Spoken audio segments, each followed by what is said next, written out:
My guest today has entertained many millions of people live and also been on the famous music channel MTV with his comedy Hypnosis show.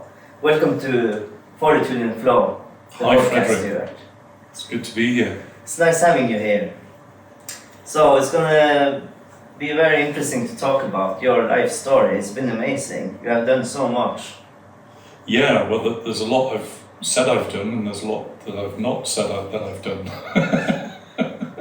There's a lot of secrets we're gonna reveal here today. Then, Not secrets, just some people just can't handle the truth. So can you tell us more about yourself and where are you actually from? Where am I from now, or where am I from Originally or historically? Historically. Historically. Well, if you want to go back real historically, a lot of my foundations are in the northeast of England, and anyone that's listening to this and not watching it on video, I've got whitish hair now. I used to have like really bright copper top ginger hair, hence when we were talking about Vikings earlier. Oh yes, we did. So I think historically I'm part Viking. You're Norwegian too, like me. Like you. That's good. So from the northeast of England, most people from that area will know the region. There's Morpeth, Ashington, largest mining village in the northeast of England since the turn of the 1900s. 30,000 people, most of them married to or working or related to people working in the mines. All right. Yeah. Coal mining town. Very earthy people in every sense of the word. Very down to earth. Currently, we live along the coast, the opposite, as far as we can get away from Marbella, in the hills around a beautiful lake called Lake Finwella. So we've got a place now that's right down on the lake side. So we wake up in the morning and we've got almost a 180 degree view up and down the lake and mountain and no one else around. That's wonderful. Peace and quiet. Yes, I like peace and quiet. Me too. So I was thinking then, the question could be from your childhood, or identity feels personal until we see how much of it was inherited. So we talk a lot about your upbringing then. I think we should start with that then. Yeah, we're going to do a full arc. We'll dip in and out through time. Yes.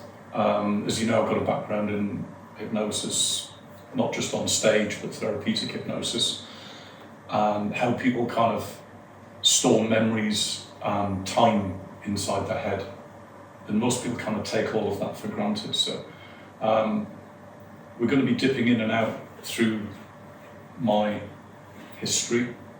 Some of it's crazy, like the stage hypnosis side. Some of it's very emotional, and some of it's some personal stories, which I think most people can relate to because we're all human beings at the end of the day.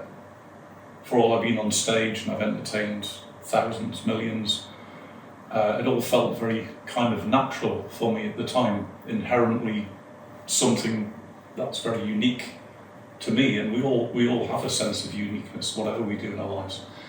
So we're going to track back to some of the earlier events. So when you talk about identity and things like that, you said to me earlier, how did you get into stage hypnosis?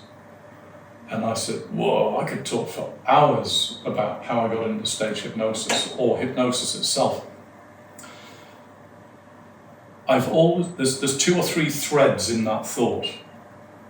One of the threads is, and this relates to early upbringing, my parents, both of them, came from this mining culture. Yes. For generations. My mother's family more so. I think my father's as well, because I tracked this back on ancestry.com. That's the 16th century. And when you look at that span of time, not just, hey, what's happening in your life, Stuart, and what have you done with your career? I like to sometimes really go wide into the the real big picture. And this played into things that I've discovered recently, which I'll come to later on, is that both sides of my family, for always heard, oh, I'm from a mining family, or my parents, even though they were not involved in mining, my mother wasn't, obviously. Her father was a miner, most of her family were miners, my uncle on her side was a miner. My father's family and father, when they went off fighting various wars, they were in the mines. So come from that kind of culture. But that's only the last 100 years. If you actually track back through any of our families, most people gravitated into the cities and the mining around the time of the Industrial Revolution. Prior to that, most people lived in the countryside. Yes, prior to that. Everyone was out working in the bloody fields, come rain, hail, snow, ploughing that field, looking after the sheep. And if they were lucky enough, they were living by a lake or a sea to get some fish. Exactly. And that's one reason why I live where I live now, especially because I've kind of gone back to my roots. That's wonderful, actually. Yeah. It really feels like home. There. Really feels like home. So when I've tracked back through all of that, what I kind of got as gifts from both my parents, which were, they both have the ability to meet and greet people. My mother, from a very early age, worked in shops, loved it, knew everything about everything that there was to know about everything in her shop, or any shop she worked in later on, including her own. And my father was very outgoing. He was a salesman, and he could sell, sand to the Arabs, ice to the Eskimos, insurance to people that maybe didn't even want to need insurance. He would sell it to them. He just had that way with people. So if you think about that, again, looking at the historical perspective, it was very easy for, it's in the family names as well, foresters. If your name was Forester, back before the Industrial Revolution, odds are they worked in a forest. Probably, yes.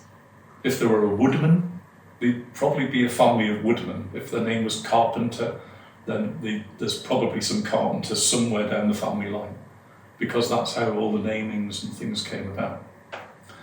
And as I look back through the skills that I got from my parents, the upside was I have this innate ability when I'm choosing to be engaged, not because someone's telling me to, like an authority figure or a school figure or whatever, something I'm interested in.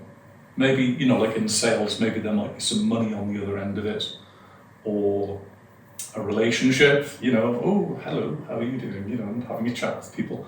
I could suddenly be on and have this really good way of being able to kind of read people in situations, especially in selling things.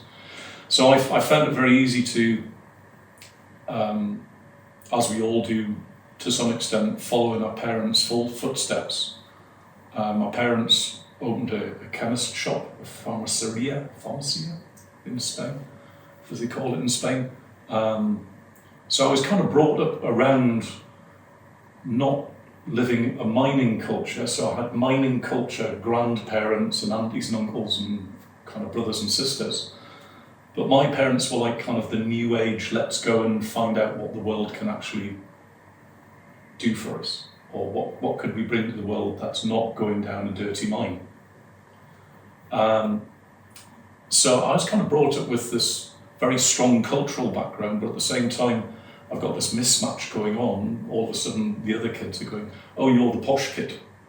You're the posh kid? Yeah, you don't speak like us. So I've got a northeast accent, but it's not a, hey, how you doing? All right, we'll go and have a beer. Let's go and whack the dog. Let's go and walk the dog. I don't have, never had that dialect. hard dialect. I can do it, but I don't do it very well. But as I've realised over the years, especially studying hypnosis and accents, I love accents. I really love sound. comedy, theatre, things, you know, this is me, this is what I like, going back to the what do I like theme. But what I realised was that for all my parents gave me this kind of superpower of ability to hyper-focus, only pay attention to what you're interested in. Sometimes people might read them as like cold or only very selfish or only interested in what they're interested in.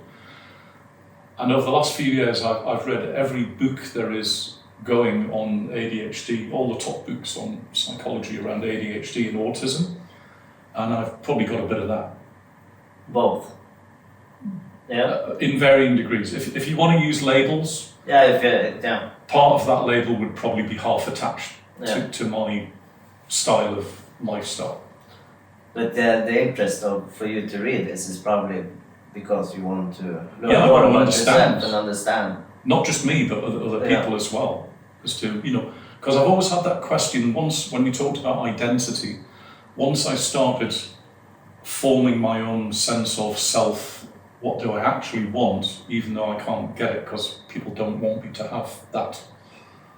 No, you're 9, you can't just wander off and not go to school. Yeah, but I don't want to be in school. No, we're going to make you go there. Oh, right, okay, well, you're bigger than me, and right, and the teachers are bigger than me. I'll just sit there and draw aeroplanes, Yes, and you had to be there. That's the system back then. Yeah, so that's, energetically, it's very disengaging. Yeah. So the other side that I found of them, for all they were wonderful people, they didn't relate very well to people on a personal level.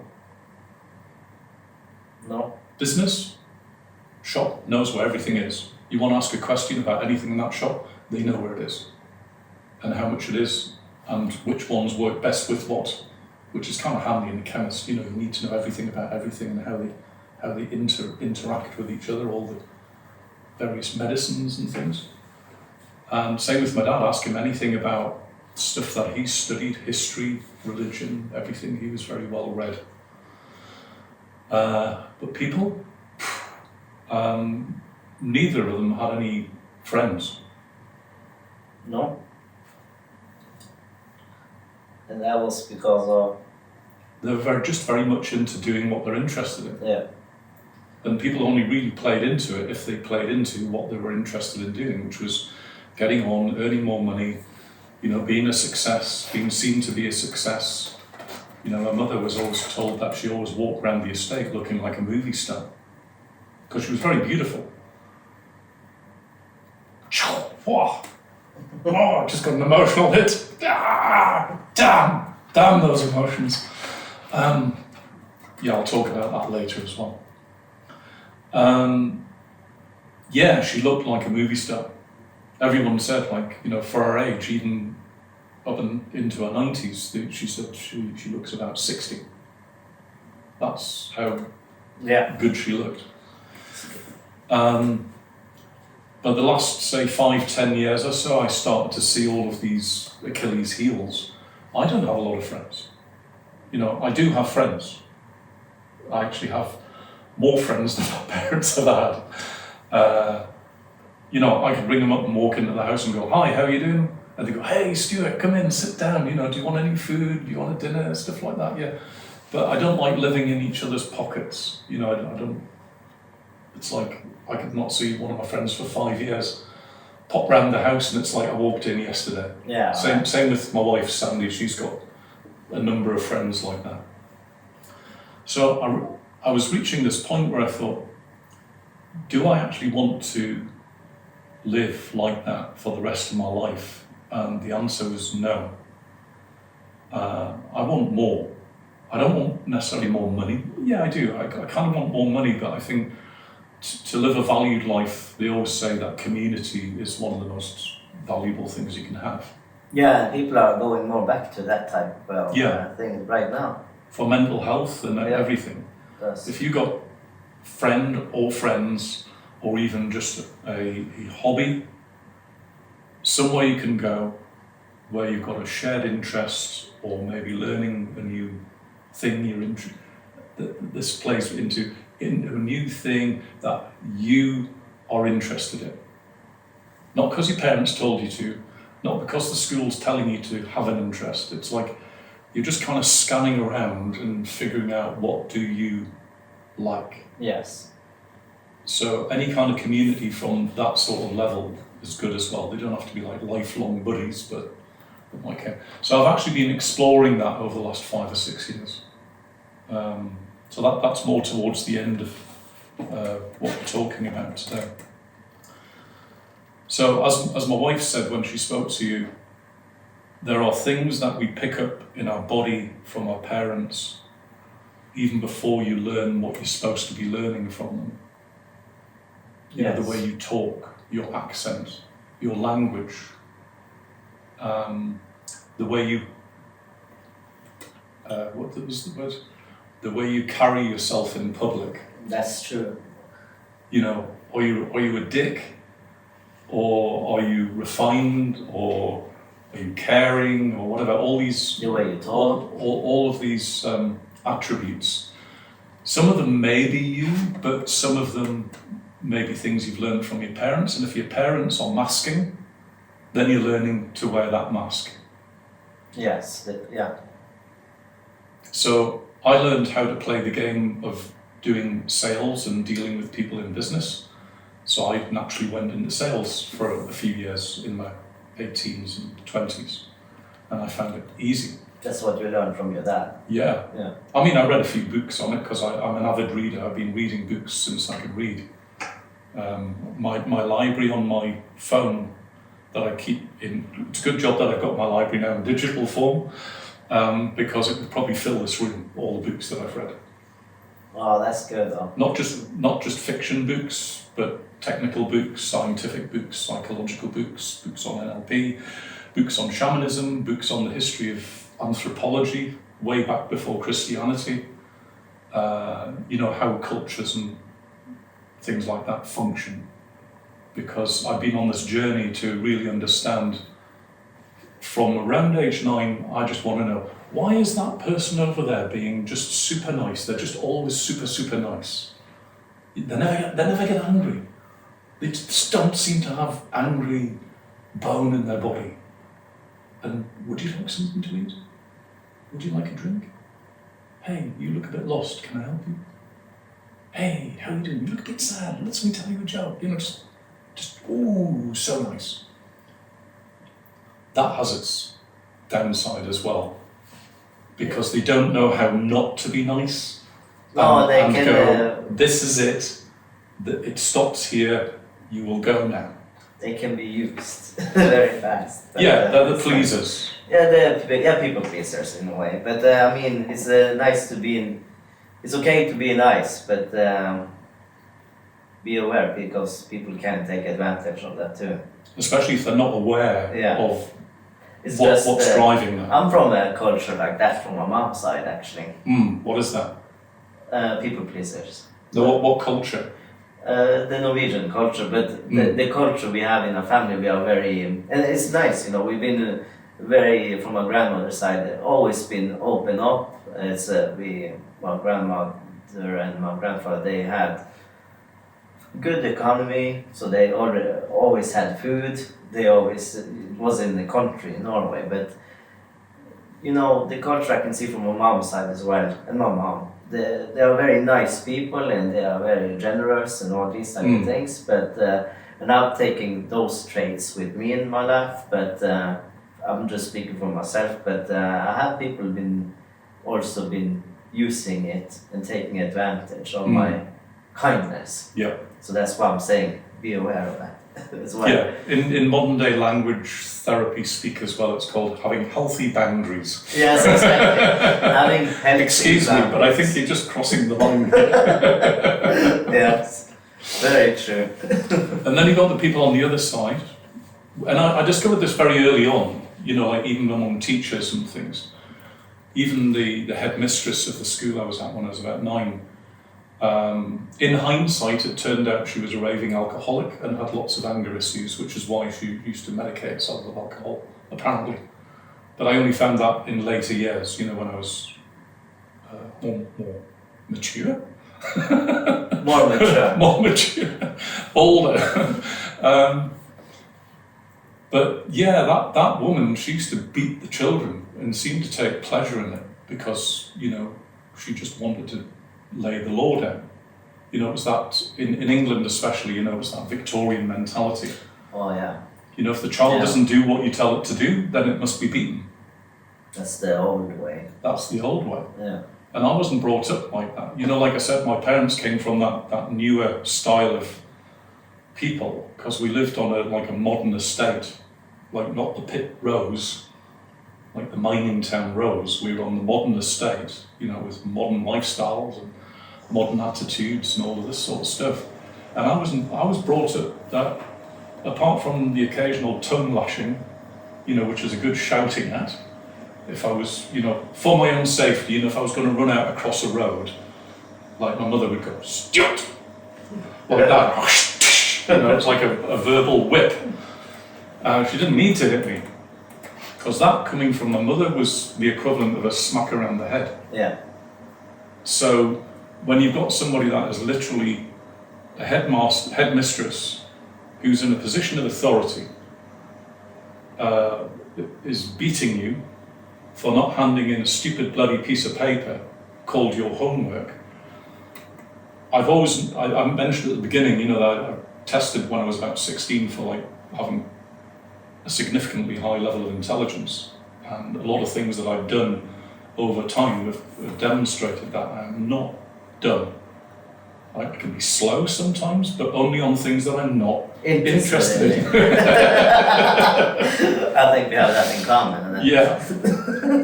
So, she fell into the category of you are an awful person. I don't know what's going on with you. And at your 9, you know, you don't know how to analyse all of this. But in my gut, I said to myself, this is just so wrong. You know? Yes. Bit of paper, beating, does not compute. No, not at all. Should not be like that, though. And then I thought, as I got a little bit older, exploring that's always been a thing with me, is why are some people like so nice, and then you've got some people that are so nasty, and then you've got the other types that are the ones that are nasty and they don't know they're nasty. No, they're just like that, the program, subconscious. They just got it from the parents or whatever. They're just brought up to be mean. Yeah. That's how we are. You're like mafia. I think you would call that today in the psychological term narcissistic, in a way. Or mafia. Or mafia. Yeah, that's maybe worse. although I'm saying that mafia, there's that level of that. But then you've got the head of the mafia. They know they're nasty. Yeah, they are aware of it. And they're the worst, because they know how to know how far to push and how fast. You know, rather than brute force. Exactly. They know whether to just go, nah, it's okay, we'll let it go this time, and then they turn around and give the nod to the henchmen, like all the movies. Next thing you know, they're in a boot and they've got concrete boots on. Exactly. You know, they don't have to shout and scream and be nasty. You just go, yeah, it's okay. Do the thing, Harry. Yeah, they're the worst. So the ones that are super nice and they don't know they're doing it, they're the ones, as you say, they get a bit abuse because people know how to play them. Then there's the ones that know they're nice, and that's quite a good thing, generally, in terms of spirituality, religion and all of that. They're nice people, but they also know they're nice, and they've got healthy boundaries. Yeah, I understand. They go, I'll help you, I'll help you, I'll help you. Hang on a minute, you're starting to cross my line now. Yeah. We need to talk about this. You know, that's a good leader. That's a good, in terms of, say, me doing the comedy hypnosis show. Occasionally you'll get people come up on the show, and okay, if they don't want to engage in the hypnosis, fair enough. Or as a leader, or an employer, or as a parent, if you've got a child or an employee, doesn't want to play the game. No, okay, we'll work around that. But if they're being nasty and aggressive and disrupting the whole family or disrupting the whole workplace, etc., that's when you need to be able to have clear boundaries and dance with that energy in a way that you can maybe get a resolution out of it. So yeah, I know more detail has grown out of that over the last 50 years of my life, 55 years of my life. But it came from that inherent understanding that there is something wrong, there's something that I can't, or not necessarily wrong, but something that I can't figure out as to why some people are nasty and don't know it, nasty and know it, nice and know it, and nice and don't know it. So that helped me to kind of start that journey. I think that I wasn't going to go full on this one because I don't want to get lost in all my usual stories, but I think this one's relevant. When I was 4.5, before I knew what I knew, I was just playing with my toys and tra-la-la, and it's summertime and everything's No great. worries back in those days. No real worries apart from, oh, you knocked the vase over, I'm going to have to shout at you, kind of, oh, I'm sorry, tears and upset and all of that kind of thing. But generally life, would be okay, but then again, you don't know it's okay, really, you just kind of feel it's okay. I was down the woods with both my brothers and I got stung on the face just near my left eye. And at that point, they're running around, they got stung as well because they were like digging out a wasp's nest in the woods. Yeah, probably not the And the wasps decided they didn't, hang on a minute, we got boundaries here. Yeah, they have boundaries too. We just thought, you're wrecking our home, we're going to sting you, send out the army, so there's like hundreds of wasps flying around. And in hindsight, I respect that. It didn't kill me, but it felt like it because my brothers were panicking, and then when I got home, my mother freaked out. Yeah. I've never seen, when I said she was very measured, she knew what she knew, but she wasn't always super emotional. She blew, big time, like that, for a reason that I would only discover later on, that her friend, when she was 12, drowned, fell through the ice in the river when my mother was 12. We were down the woods near the river. So when she heard me and both my brothers screaming, coming up from the woods near the river, Yes. that's what flipped my mother Yeah, out. Because she's thinking, who's died? Same anchor in a way. Yeah, so you understand that. Yeah. So that's what flipped her out. But when I was 4, I thought I was going to die. She was making the noises like me being stung here is death, because I was getting death energy off her. Not I'm going to kill you, but or I'm going to kill you because you went down the river when they told you not to. So there was a whole boost of juice coming through. And if you know anything about hypnosis and lots of neurology, yes. whatever fires together, wires together. And usually with a lot of emotive energy. If someone's in a car accident, they get attacked physically, someone dies, it's traumatic, stuff like that, then that particular situation then becomes wired to that energy. In my language, in my training, we call it a phobia. When a specific sound or image is registered in the mind at a deep level, at the amygdala, which is where a lot of trauma is stored. Yes. And it automatically runs that program that you're going to die. You're in danger, do something about it, so that it triggers off fight, flight, or freeze. I froze. Because the bee was gone. I'm just faced with my mother, but I don't want to run away from my mother. Who's going to feed me?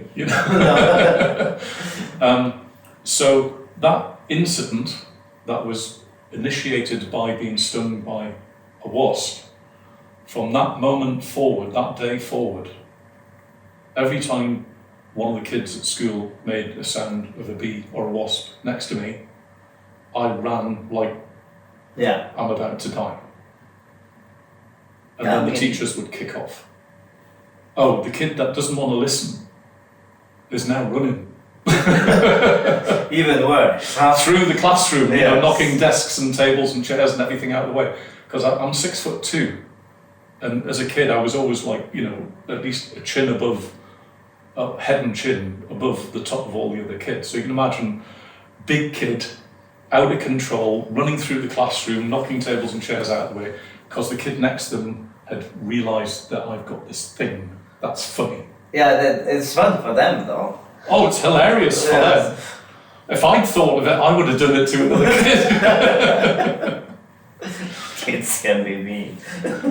So, you know, when we talk about, you know, early conditioning and things like this, so we get this kind of energetic conditioning of our parents through, you know, what we said, through language, that's conditioning, cultural values, conditioning. If you're brought up in a mafia family, if somebody upsets you, you just shoot them or stab them.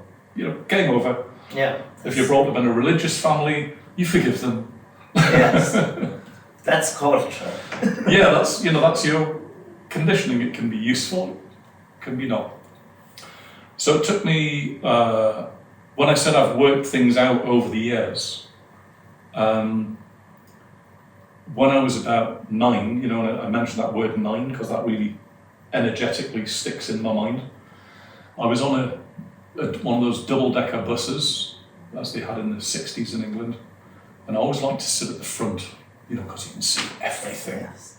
A bit like my lake view, you know, you can see all the way around the front and everything, like see what's going on. And a bee came in through the open window because it was summertime, or bee, wasp, whatever. And to me, it looked like about one of these things, like something out of Ghostbusters. Ghostbuster bee freaked me out, and I ran down the bus, and the bus was moving. It went round a curve, and I ran into one of the vertical handrails, you know, like chromium steel, like that, bang, straight into my head. And because I was 9 and not 4, once I kind of recovered from it, I wasn't badly injured, I just kind of shook up. My mother picked me up off the floor. I really thought about that. That really stayed with me, because now I'm 9, you know, as you progress through the ages, you become more yourself, more your thoughts of how you want to do things. So I came up with a new deal, and I didn't use this language when I was that age, but it helps me to express the energy around it. I thought to myself, hang on a minute, all the way from being 4 and my mother freaking out to being 9, I've never been stung by a bee. Lots of running away, But never stop. lots of freaking out, lots of checking the rooms, you know, Yeah. as phobics do. Is there a bee? Yeah, you sure? We're in the countryside. I'm going to check all the rooms, make sure there's no bees or wasps or anything. And if there is, I'm going out of here. I thought, all that time, never, ever, ever actually been stung. So, you know, that distinction between good people, bad people, that was another one of those kind of pivotal moments for me. I thought, I know this sounds like really simple and almost childish, but we all have these kind of pivotal, you know, speaking to people listening, we all have these pivotal moments in our life, moments of decision, moments of action, moments of inaction, moments of being able to see things in a new way that you could never see before until you realise what's really going on. Or just you're older, wiser. So I made a new decision at 9. Do you want to hear what it is? Oh yes. I thought so. And it was this. I thought, okay, I've never been and dug wasps or bees' nests up, so they've had no reason to defend themselves and attack me. So why am I still running away? Because I'm not giving them any reason to attack. It's not like they're holding a grudge. No. It's not like the 4-year-old bees have passed the memory down the bee timeline. To everyone around. Yeah, watch out for that Stuart guy. Yes. Him and his brothers are mean. They'll tear your city apart. No, I don't think there was any of that. So I thought, well, in that basis, this is ridiculous. So I thought, I just need to be absolutely sure that they're not going to sting me. You know, I'll not mess with them, and they don't mess with me. So how do I language that as a when we talk about limiting beliefs? I had a limiting belief wired into me that see or hear B, run away. No question, no hesitation, it's automatic. It was an automatic limiting belief. They're even worse. So I came up with this new rule, which was, okay, listen up. This is 9-year-old speaking. You live in that kind of slightly fairyland kind of thing. Listen up, please. Hear this now. If any of you ever sting me, if you come up to me and I'm not attacking your nest, I'm not prodding or messing around with you, stuff like that. If I'm not interfering with your life in any way, shape or form, or your community, we're good. If you sting me by mistake, or you got confused or doubt, be warned now. Beware, this is 9-year-old Stuart speaking. I'm not only going to kill you, I'm going to kill your brothers and your sisters and your aunties and uncles, and any time I find a wasp nest, I'm going to wipe it out. So, are we clear on this? And I think as an adult, I just go, you mothers. Yeah, of course. But if you think about it, some people go to therapy for phobias. I've worked with a lot of people with therapy and phobias and helped them get rid of it in about 30 minutes. Easy peasy, if you know how to. I got rid of it the hard way, which was running into a steel pole and then sitting down and thinking about this is nuts and coming up with a new rule. But if you think about it, I rewired fear and flight into conditional rage. You mess with me, and you're threatening me, and I've not done anything to deserve it, then you better be ready for what's coming. I don't care who you are. I don't care if there's 10 of you, 1,000 of you bees. And I found through life that helped me to be more confident, because I kind of also applied that to people. You don't mess with me, I'm not going to mess with you. You just leave me be in peace, and I'm good. So, over the years, people have always said, you seem to have this very interesting energy about you. You could just be stood there, doing nothing. Not on stage, I've had, before I met and married Sandie, I've had many people, friends, girlfriends, friends who are girls, authority figures, managers, people that have businesses I've worked for. They've all said there's something. I'm wary of the next word that's going to come out of my mouth. They said there's something strangely intriguing about you. Strangely intriguing. Or you've got this undefinable energy about you. You could just be stood there doing nothing, and yet people seem to be cautious around you. But anyone that knows me knows that I wouldn't hurt a fly, or a wasp, or a bee. But again, with flies, the flies start bugging me in September. Oh, it's so many out there. I give them 3 chances, then they're dead. So I think all of this has been kind of riffing around the theme of, conditioning from parents, which is an event in your life, many events in your life and things, random events that happen that come from unexpected sources. So when you say, let's circle back to your original question, because I like to close my loops. Yes. Otherwise it gets messy. How did you get into hypnosis? And it's like, I've always been curious why people were doing what they did, but I didn't know the word for it. It's called their state, or otherwise known as the in psychology, they kind of call it the default mode.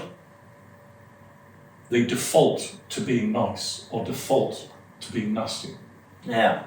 The nasty ones might put a happy smiley face on the front of it, but inherently they're evil. And the happy smiley ones might go, oh, I'm going to show you all about what you did. But you can hear they don't mean it, because inherently they're nice. That's not their default. That's not their default. So I've with my parents' kind of skills and superpowers that I've learned, about being able to read people. I've learned I can see through people's mask to their default mode, even before they show it. Yes. And I might not even tell them. That's a good gift, though. It is. And in therapy, the client sometimes can't see their own default mode because they think they're living in a mask. Yeah, and maybe not even aware. You know, they classify their mask as their identity. Yeah, exactly. Yeah, a lot of people do that. My mask has been, I think a lot of my life, is appeasing parents that are a little bit misguided sometimes. Or dealing with customers, you know, in shops and things. You know, you hold you seem to be having a problem with the product. Let me see how I can help you. Inside, I'm going, you are an absolute dick. You only had to read the bloody manual and you could switch it on and switch it off and switch it back on again. Ta-da! It would work. But no, you have to waste my bloody time. You know? Yeah. So there's that kind of customer service mask, but I know that I'm doing it. So let's lighten things up a little bit. Why are I getting hypnosis? Because I reached a point in sales that I realised that sales was a useful skill to have, but it was inherited from my parents, that ability to schmooze with people, but it wasn't addressing me. No, exactly. It wasn't addressing what I like. Now, I've read almost every book there is. When we were doing all those audios that my wife mentioned, we've recorded 200 audios out in the world, we got this list of the audio producer guy that wanted us to do all the titles.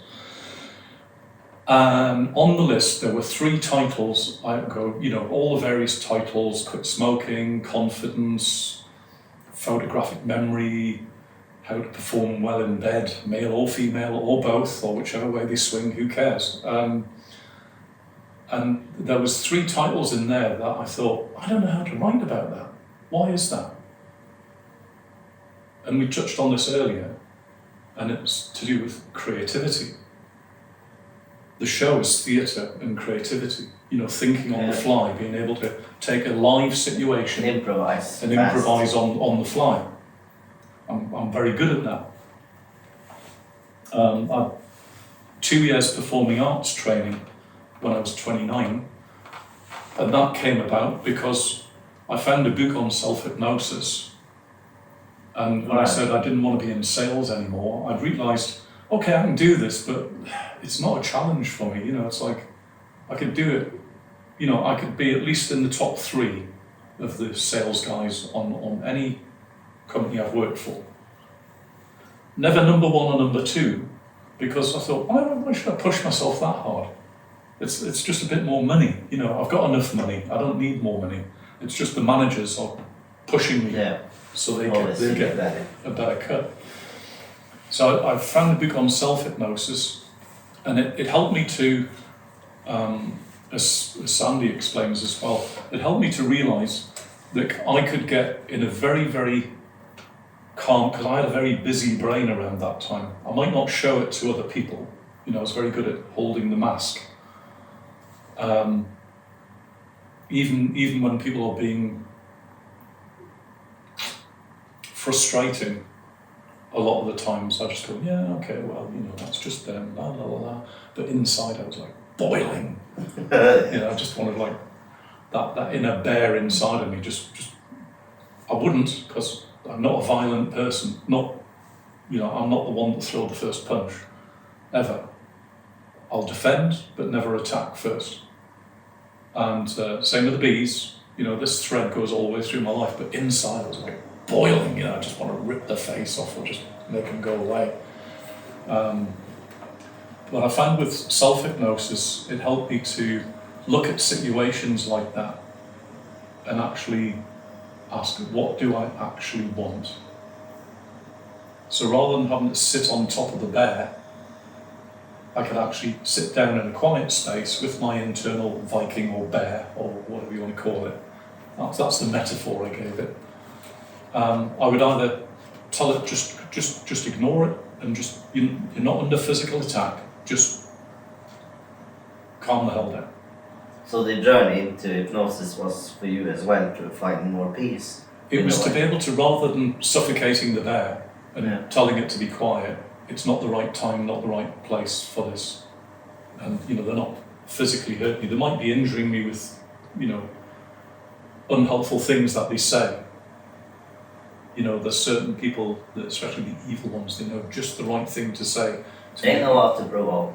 Yeah, they know how to push you. Well, they'll keep pushing and probing until they find something that, even if you're not giving the game away, your face might flush a little bit, or your body language will change a bit. I didn't know how to deal with that, so I just said, what do I actually want? And the self-hypnosis gave me kind of this space, free of all of these things, where I was actually kind of tapping into my peaceful existence and essence. Still awake, still here, still present. Usually people usually associate deep physical relaxation with hypnosis. So I was very, I trained my body to just go into that deep physical relaxation, yet still holding on to the thread of awareness. Yes. But it also, a bit like drugs, it kind of made things a little bit more timeless. A bit like when you're just waking up out of sleep or going off to sleep. It's that kind of timelessness. Yeah, and isn't that when it comes to hypnosis, you go to a different frequency? Yeah. Yeah. It's just kind of balanced on the edge between wakefulness energy and off to sleep energy. So it's in the middle. It's kind of in the middle. Yeah. If you were to stick one of these EEG things, brain scanners on your brain, the brain when you're awake tends to be sort of resonating around about anywhere between 16 and 60 hertz. Yeah. When it's at about 12 hertz, you're kind of getting into that kind of, I'm just waiting for the computer to boot up kind of thing. You're not particularly thinking about anything, but you're getting ready to go. And when the brain's floating around about 8 hertz on this EEG monitor, the brain kind of resonates at around that, most of the brainwave frequencies. That's kind of where hypnosis lives, in that in-between land. The no man's land between being fully awake and action and locked into your calendar and what's next, and how am I doing, to, I don't know, what's that pink elephant floating along with pink pyjamas on, drinking lemonade, whilst tap dancing to Pretty Vacant by the Sex Pistols or something like that, Sorry, I'm talking about my dreams. So that kind of opened the door to a part of me that was probably there when I was quite young, like in 1, 2, 3, 4 years. It's also the zone, generally according to research, where that's the zone that very young children are in usually. And that's why they learn like a sponge. Yeah. So when I got into that state, I could actually look at life from a long, like looking at it down a telescope or a microscope, very relaxed, and just go, is this really what I want? A bit like what I did with the bees, but without quite so much energy attached. I could just look at it and just go, a bit like the mafia guy, would just go, no, just do the thing. You could do it with less energy, and your brain could learn a new decision easier.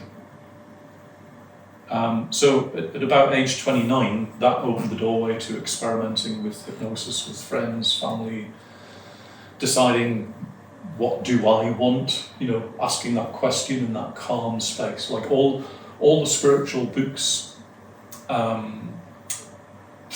videos, God knows what I've read, Bhagavad Gita and everything over the eons of time, all point to when you sit in stillness and peace, then your true essence will either present itself, or at least you're open for it to present itself in the world and come to you.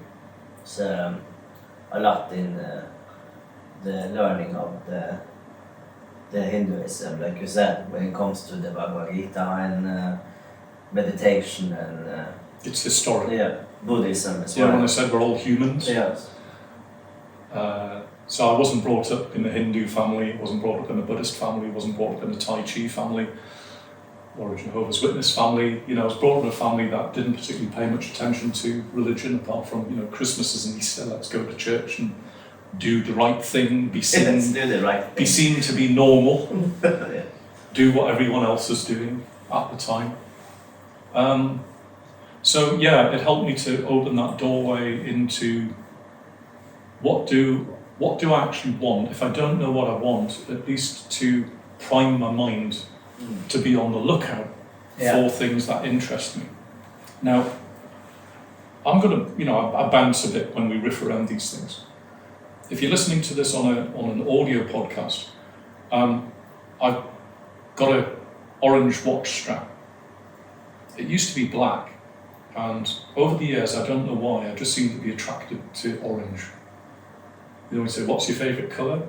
I like lots of colours, but to actually wear a colour, you know, I've got orange tops. I did have orange jeans at one point. I just like orange. That's just what I like. So, going back to the order, I know we're bouncing around all over the place. So going back, but my mind's just bringing up what it brings up. So when I go back to these audios, there was 3 tracks and it was about creativity. And I thought, oh, I don't know what that is. I kind of know, you know, people are creative in the arts and they creatively do music or they do weird paintings and stuff. But how do I language that for an audio to help people improve their creativity? And I had real trouble with that. So I thought, I found an area of my knowledge that's just, sorry, we have no information here. Or there's information, but it's not in a way that I can relate to. So I went off and read every top book there is to do with creativity, individualism, and everything over about a 3-month period. Lots of YouTube videos, everything. And I realised that creativity, it's not a thing as such. It is kind of a thing, but it stems from being aware of gathering and inviting or resonating. You know, if you are tap into I am me, I like that. Whether it's music, not liking it because your friends like it, not liking it because your mum was a whatever music fan. You know what I mean? Not influenced through your peer group liking. No, but then you tap into yourself. Exactly. And then you get what the do best you thing. like for you? Yeah. So I've always been interested in theatre because I could see it playing out on television. You know, you've got the bad guy, you've got the good guy, or the bad woman, good woman, families having arguments and drama. And my mother always used to say, why are you watching that stuff? It's people having a bad time and arguing and stuff. Because our family used to do that sometimes. So my mother didn't like to listen to it. But I wanted to listen to it to try and understand or just to be present to what is actually going on here. Well, one, it's a play on TV. So they're acting. But they're acting certain positions and roles. So again, I'm trying to figure out, get my head around, why are some people being nice, why are some people mean? You know, like in a play, you'll realise they're being mean because they care for the other person. They're trying to protect them by not telling them, you know, stop asking me, I'm not going to tell you, and get really angry and stuff like that. Because they don't want to tell them what they actually need to know, which is actually probably more painful than not telling them. Yeah. So from that creativity, finally I was able to, you know, contribute to putting together a recording to do with creativity. But in terms of, you know, the origin opening of this discussion about this arc Yes. from early life and not really being aware of who you are to forming your own identity, which is actually made up of inherited traits. The hypnosis and running away from sales led me to there's the thread again. What do I actually like? I thought I like theatre, I like comedy, I like music, I like things that make me laugh.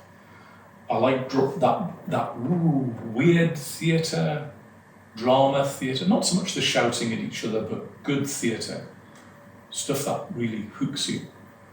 Great music of all sorts, classical, heavy rock, all the way through to even Björk screaming down a microphone because, well, that's how she does what she does.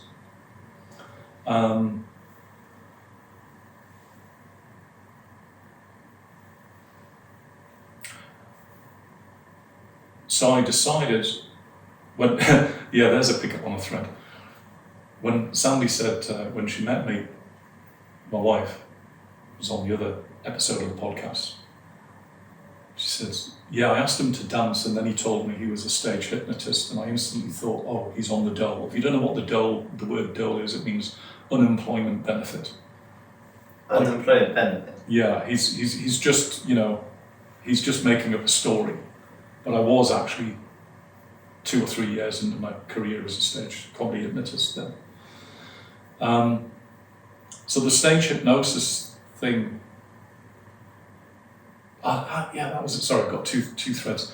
So I left sales after 10 years, ran away with a metaphorical circus to college, not the real circus, but Yes. Theatreland. Theatre and hypnosis came together, and then the theatre and hypnosis then became the comedy hypnosis show. That's where the hypnosis show was. That was its kind of gestation. That's how it was born, if you like. So 2 or 3 years later, I met my wife. So you put 2 or 3 things together that you loved? Yeah, music, theatre. The show involves lots of lights, lots of really good music. Performance, voice, singing, energy. I like singing. I'm not an excellent singer, but I can string a song together on the karaoke. And that's improved over the years because with using a microphone on stage, I'm really, really comfortable with a microphone. Yeah. I really know how to bend that sound to do what I want it to do. But in that transition point between sales and going off to the theatre, I was actually unemployed for a little while. And I was sat in the unemployment office and there was a magazine on the counter, and it said it was a careers magazine.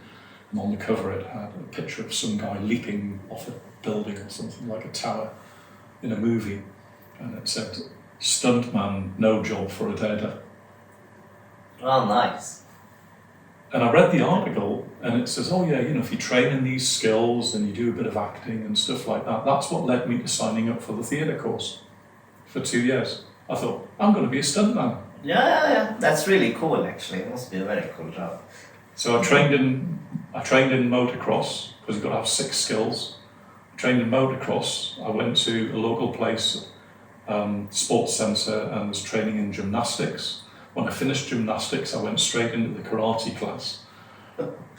And then other days I was doing some horse riding and building up my skills. Wow. All that and cycling 14 miles, or what's that, 14? That's about 20 kilometres to college and back every day. Wow. And people looked at me. Was that a lot of energy? Yeah, but you know what he said about energy? When you're keyed into what do I want? Yeah. Who am I? What do I want? I had no money.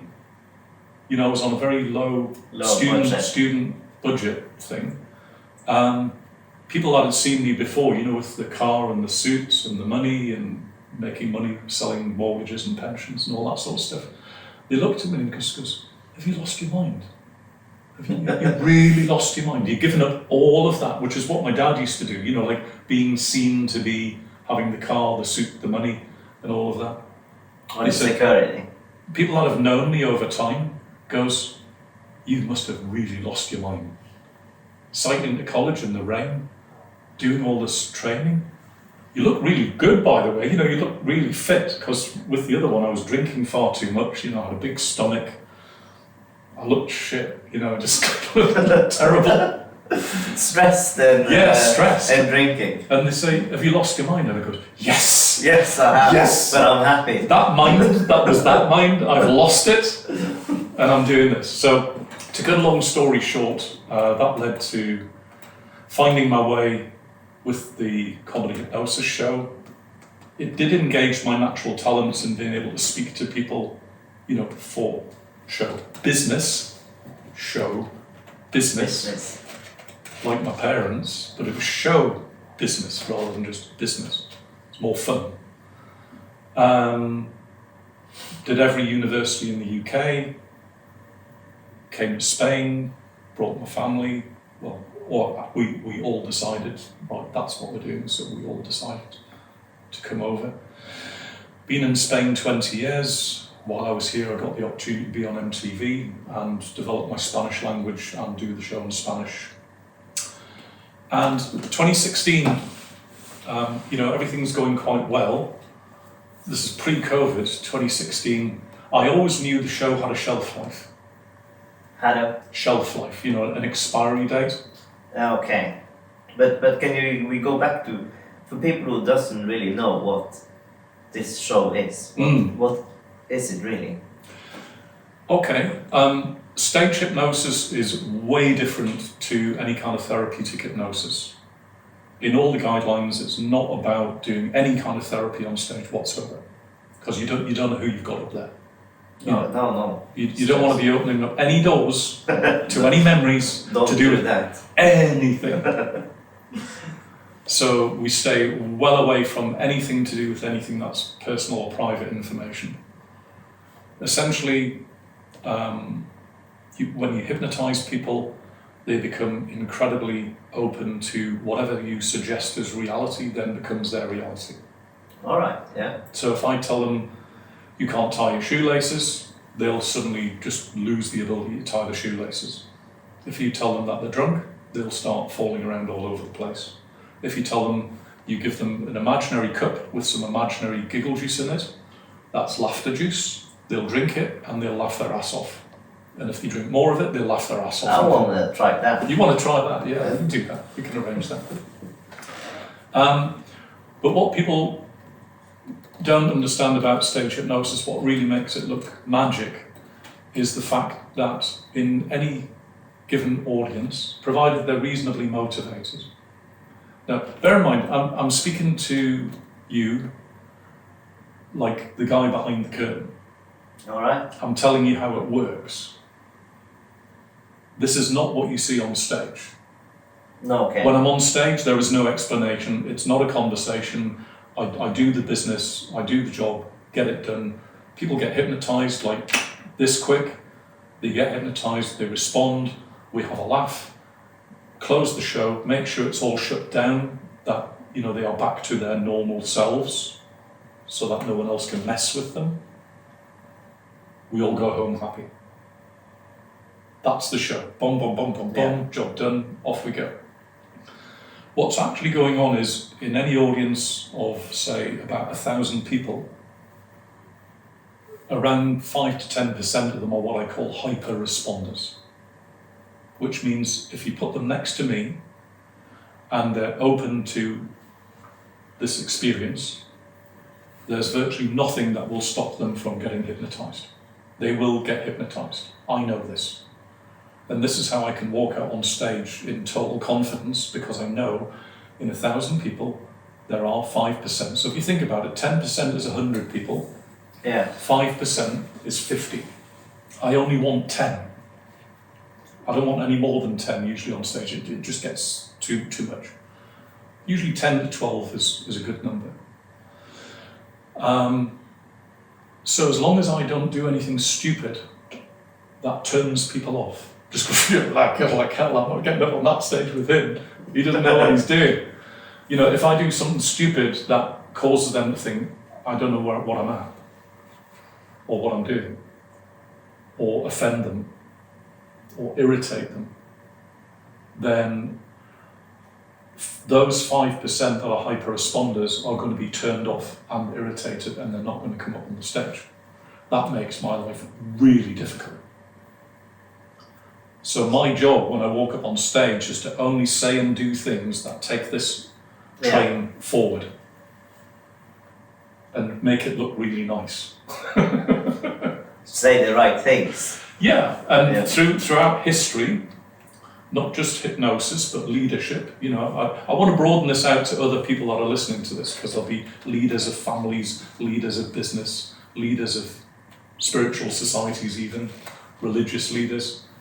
Is they know that if you speak with what we call in the business as good, clean language, like, this is what's going to happen, you are going to have some fun, we're going to have a laugh. Been doing this for 20 odd years, you know, like as I got through my career, we've been doing this for 20 odd years, you know, we've only had 2 deaths so far, it's perfectly safe. You know, I can even joke about it. Yeah. You know, I just go, oh, come on, don't be serious, we're just going to have some fun. So when I sit in that energy of relaxed and energized, and this train's going where it says on the label on the front of it, which is Funville, and then we're just going to get you where you're going, and then we'll just go home and talk about it. You know, why wouldn't they get up? No, I mean, it's just fun. But if you say to them, don't worry about taking your clothes off and embarrassing yourself in front of your friends or family, especially if it's a corporate gig, you know, they'll be taking the mick out of them all year long because of the day they got up on the hypnotism show and dropped their trousers, or danced like a slut in front of the managing director or something like that. You know what I mean? Something different. It would be. So there's a fine line in comedy. They know that I could do, especially a certain way through the show, after I've had like 6 butch guys dancing around to Swan Lake thinking that they're ballerinas, or giving them spectacles and they can see all the adults in the audience with no clothes on. Notice I say adults, not children, because that's weird. Yeah. They can only see the adults in the audience with no clothes on through these spectacles I give them. And when they put them on, they believe they can. Whether they actually can see them with no clothes on, I have no idea. But they believe they can. They feel like some it. say, I could see it. Others go, well, I couldn't actually see it, but I really felt like, whoa, yeah, look at that, whoa, especially her over there. You know, and that's the thing, that's the emotional driver. That's what's driving the behaviour, the feeling.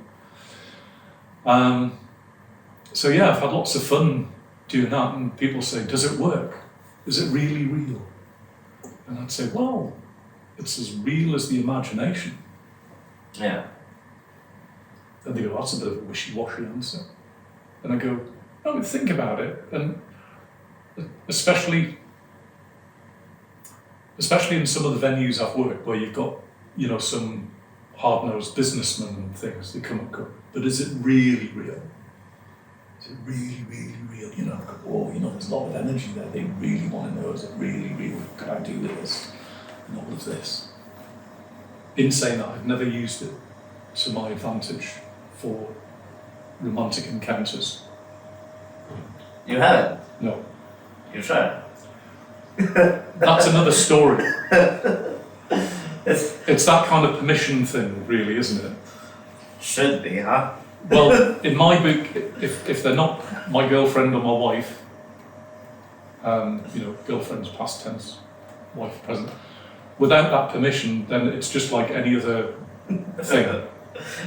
Yeah. You know, you get these stories in the news about some extreme, like, people that really like extreme pain, and people that like to dish out pain, you know, the sadomasochists and stuff like that.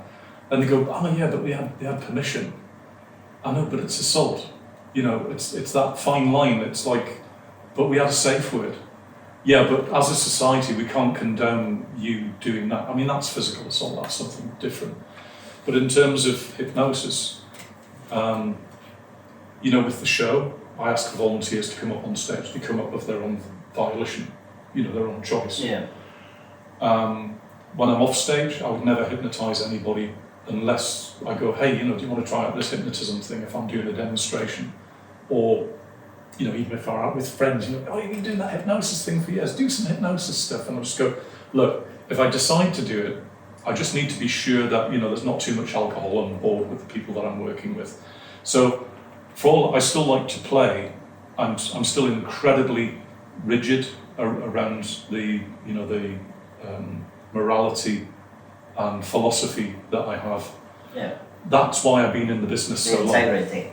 Yeah, we touch on an interesting point, not just as a person, but as an entertainer. Yes, every business has its code of ethics. Oh yes, it does. And, you know, I've subscribed to memberships of stage hypnotism organisations where we go, this is our code of ethics. And I'm going, yeah, but it doesn't cater for if you're doing an only adult audience and they want adult stuff. In that kind of show, I'll swear. I'll descriptively say exactly what the guy is doing to the imaginary female. He thinks he's naked, she's naked, and he's doing all manner of things, and she's doing all manner of things to him. I'll do that with the most graphic language you could imagine. But in the same turn, if you think about it, it's a male making a certain action. There's no one there, there's just them, just to be clear. They just think that there's female there, or a female think there's a male there. But I could do that same sketch on a family show. And the children are going, what's he doing, Daddy? Oh, they're just doing a dance. Yes, exactly. Because I've not explicitly said what they're doing, but the adults know exactly what's Yeah, going on. they know. They know what's going on. When you've got a guy on stage, you know, with his hands out in front of him like this going, oh yeah, oh yeah, oh yeah, like that. It's like, yeah, the adults know what's going on. But code of ethics wise, the organisations that I was the secretary of in the UK, you know, I was top guy in one of the stage hypnosis organisations. They even called me out and said, we've heard about what you're doing on these shows. And I goes, yes, but in that context, it works. It was appropriate for me to say and do things like that. And it was an over 18 audience. But they're saying you can't do that. You're not allowed to do adult themed stuff. And that's why I left. I just goes, so I have always catered my show to the audience. If it's a family show audience, I'll never swear. The kids in the audience below the age of about 12 will not, a bit like The Simpsons, you know, there's two layers of humour going on at the same time. I tell the kids that the guy's got a motor in his bum. That makes his body wiggle. But I've kind of indicated through subtle language to the adults that the guy has actually got a 10-foot long penis and it's got a Kawasaki 1100 jet ski engine in it. Yes. So that's what I'm saying. It's the same sketch, but depending on how it's languaged and presented to an audience, and how you do it. The energy's the same, the dynamic's the same. It's just you're protecting the audience from unhelpful thoughts and things. So I've done that show in the hotels here on the Costa del Sol for 10 years. Never one single complaint about my show. Occasionally you might get one person come up and just goes, oh, I don't think you should do that thing with the thing, because we record every single show on video, partly to sell to the volunteers because most of the time they don't remember what they did. Yeah, of course, yeah. The other reason is we keep it as a backup copy. So if someone calls me out and said, you said blah, blah, blah, blah, blah, that's what was in their head, that's not what I said. No, exactly. They kind of got the meaning, but that's not what I said. Do you get what I mean? Yeah, they had a different. They probably thought something, and that was stuck to their head. You told them in front of all these children to go and blah blah blah blah blah. I go, we can play you the video now. I did not say that. I might have actually said it to the volunteers off microphone so the audience couldn't hear it, but on microphone, that doesn't go out. I'm very, very precise about that. So, yeah, it's been entertaining over 30 years doing stage hypnosis. How long does the show last? The shortest I would usually do, and I wouldn't be happy about doing it that short, would be 45 minutes. Okay. Yeah. Because you're just, for various reasons, the dynamics of the way people work and things with me, the best way I can frame it is it's a bit like sex. You're just getting into the good stuff, and they say you've got to stop now. Yes, you cannot stop then. Yeah? So that's why I'm reluctant. I ideally around about an hour. Yeah. Ideally about an hour and 15 minutes. Some theatre shows go 90 minutes without an interval, or might go 2 hours with an interval. Like that. Yeah, it's been a lot of fun. How did the MTV came about? The whole story there. Well, Because then everything blew up. well, Pretty much. in 2013, I was reaching the point where I was just going, oh, it's like a bloody production line.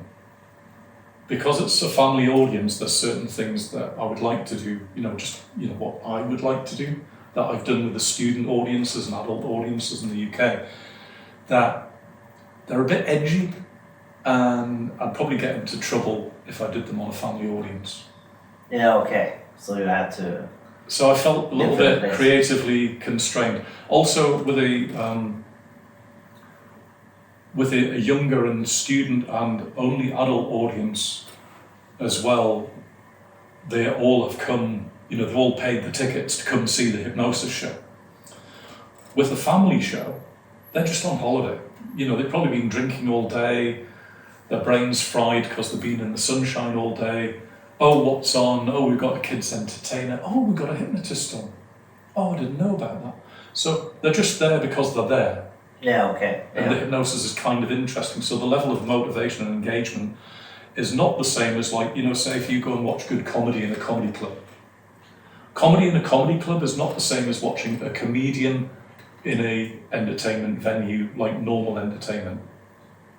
No, it's different. It's different. Yeah. It could be quite edgy humour, and it's a bit like a fine wine. You need to be a comedy club person to really engage more. engage and and that whole dance, and it can get quite edgy at times. So 2013, I was already starting to get this point where, look, I could do this show pretty much standing on my head. I'm getting bored. We need to shake things up a bit. So this led up to the MTV thing, because that was during 2013. MTV came out in 2014. It was recorded in October 2013. During the summer 2013, I sat down with all my notes, all my books, all my recordings of all the shows that we've got on video and DVD and stuff like that, and went through and re-studied and reached out for new ideas from other stage hypnotists in America. And I came up with 3 things that I was not doing. Very simple things, but very powerful things. And once I decided to bite the bullet and do these things, what I call my hit rate, which is if I get, say, 12 people on stage, how many of them stay? Like, how many do I get up on stage out, say, 1,000 people? How many come out the audience and how many stay? My average, it was plus or minus 6. Consistent. Some nights it might be 10, some nights it might be 5, but I've got a mental log in my head. I know through the course of the season and the way the audiences shift, because I pay attention to these things. Yeah. Like a sportsman pays attention to his batting average and things. It floated around about 6. 6 solid people on stage, hypnotised, could do anything with them. Brilliant. Just by applying these 3 key simple points, which to the audience look like nothing, but to me they're absolutely pivotal. I went to 8s and 9s immediately, which you could imagine. I was already confident, but I was confident and bored. I then went to confident again, and wow, this is great. You just need to adjust a little bit, make it better. I adjusted my stage wear, what I wore on stage. I changed the opening music from music that I'd used for 10 years. Yeah. Never changed that, because from an anchoring point of view, if you don't know anything about anchoring, it's that, it's that thing that gets you going. Like when you listen to your favourite pop music, it just makes you want to dance. this play on music was my kind of, okay, Yes. it's time to go, get focused, go yeah. on stage. I changed that to some different music, which I liked more than the music I'd been using for 10 years, but I was really reluctant to change the music because it worked for you. It was. Well, it was like the starting pistol. Everything that I did revolved around that. Bang, let's go. But when I changed the music, and I changed those 3 little subtle things that I do to help people to feel comfortable on stage and get into hypnosis. I'll not go into them because it's a whole. I could talk for half an hour about that. The show got better. I felt better. My stage wear was more funky rather than suit and shirt. I actually modelled it around Robbie Williams at the time. Yeah, okay. A waistcoat and a funky t-shirt. And a funky spiky hairdo. Oh, well, that's cool. It works. Yeah, I didn't look like your regular hypnotist anymore. If you look at all the hypnotists in the UK, you know, they all wear suits and ties. And yeah, more the same, everyone. yeah, they're all, and I never, I mean, I don't like that. I just wore it because it was convenient. So by the time I got to about October 2013, I was sat there going, right, we've got all these new little bits in the show, I've got the stage thing, we've got new posters, everything, like, I feel I'm really everything is happening now. You know, we're moving again. This is this creativity. You know when he said I? Yes, you felt you I needed want a this change. music, but I'm reluctant. I want to change the stage wear, but I'm a bit. Will it put the audience off? You know, will it become a problem with the audience? Will the music become a problem with the audience? Will the stage wear? You know, because I'm not used to it. Will that shift in my energy affect the audience? Will they hear it in my voice? But I went with but I like this. Yeah, you liked it. You know, that voice comes from the bear.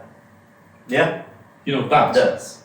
It's going, oh, do the thing, Stuart. And I'm going, no, I don't know. Do it. Just do it, do it. And I did it. And then I was sat there thinking, well, okay, everything's running really well. What now? Do I just want to keep doing the stage again there? What else can I do? And I thought, well, I've sat at my computer, I'm very good with computers, databases, emails and stuff.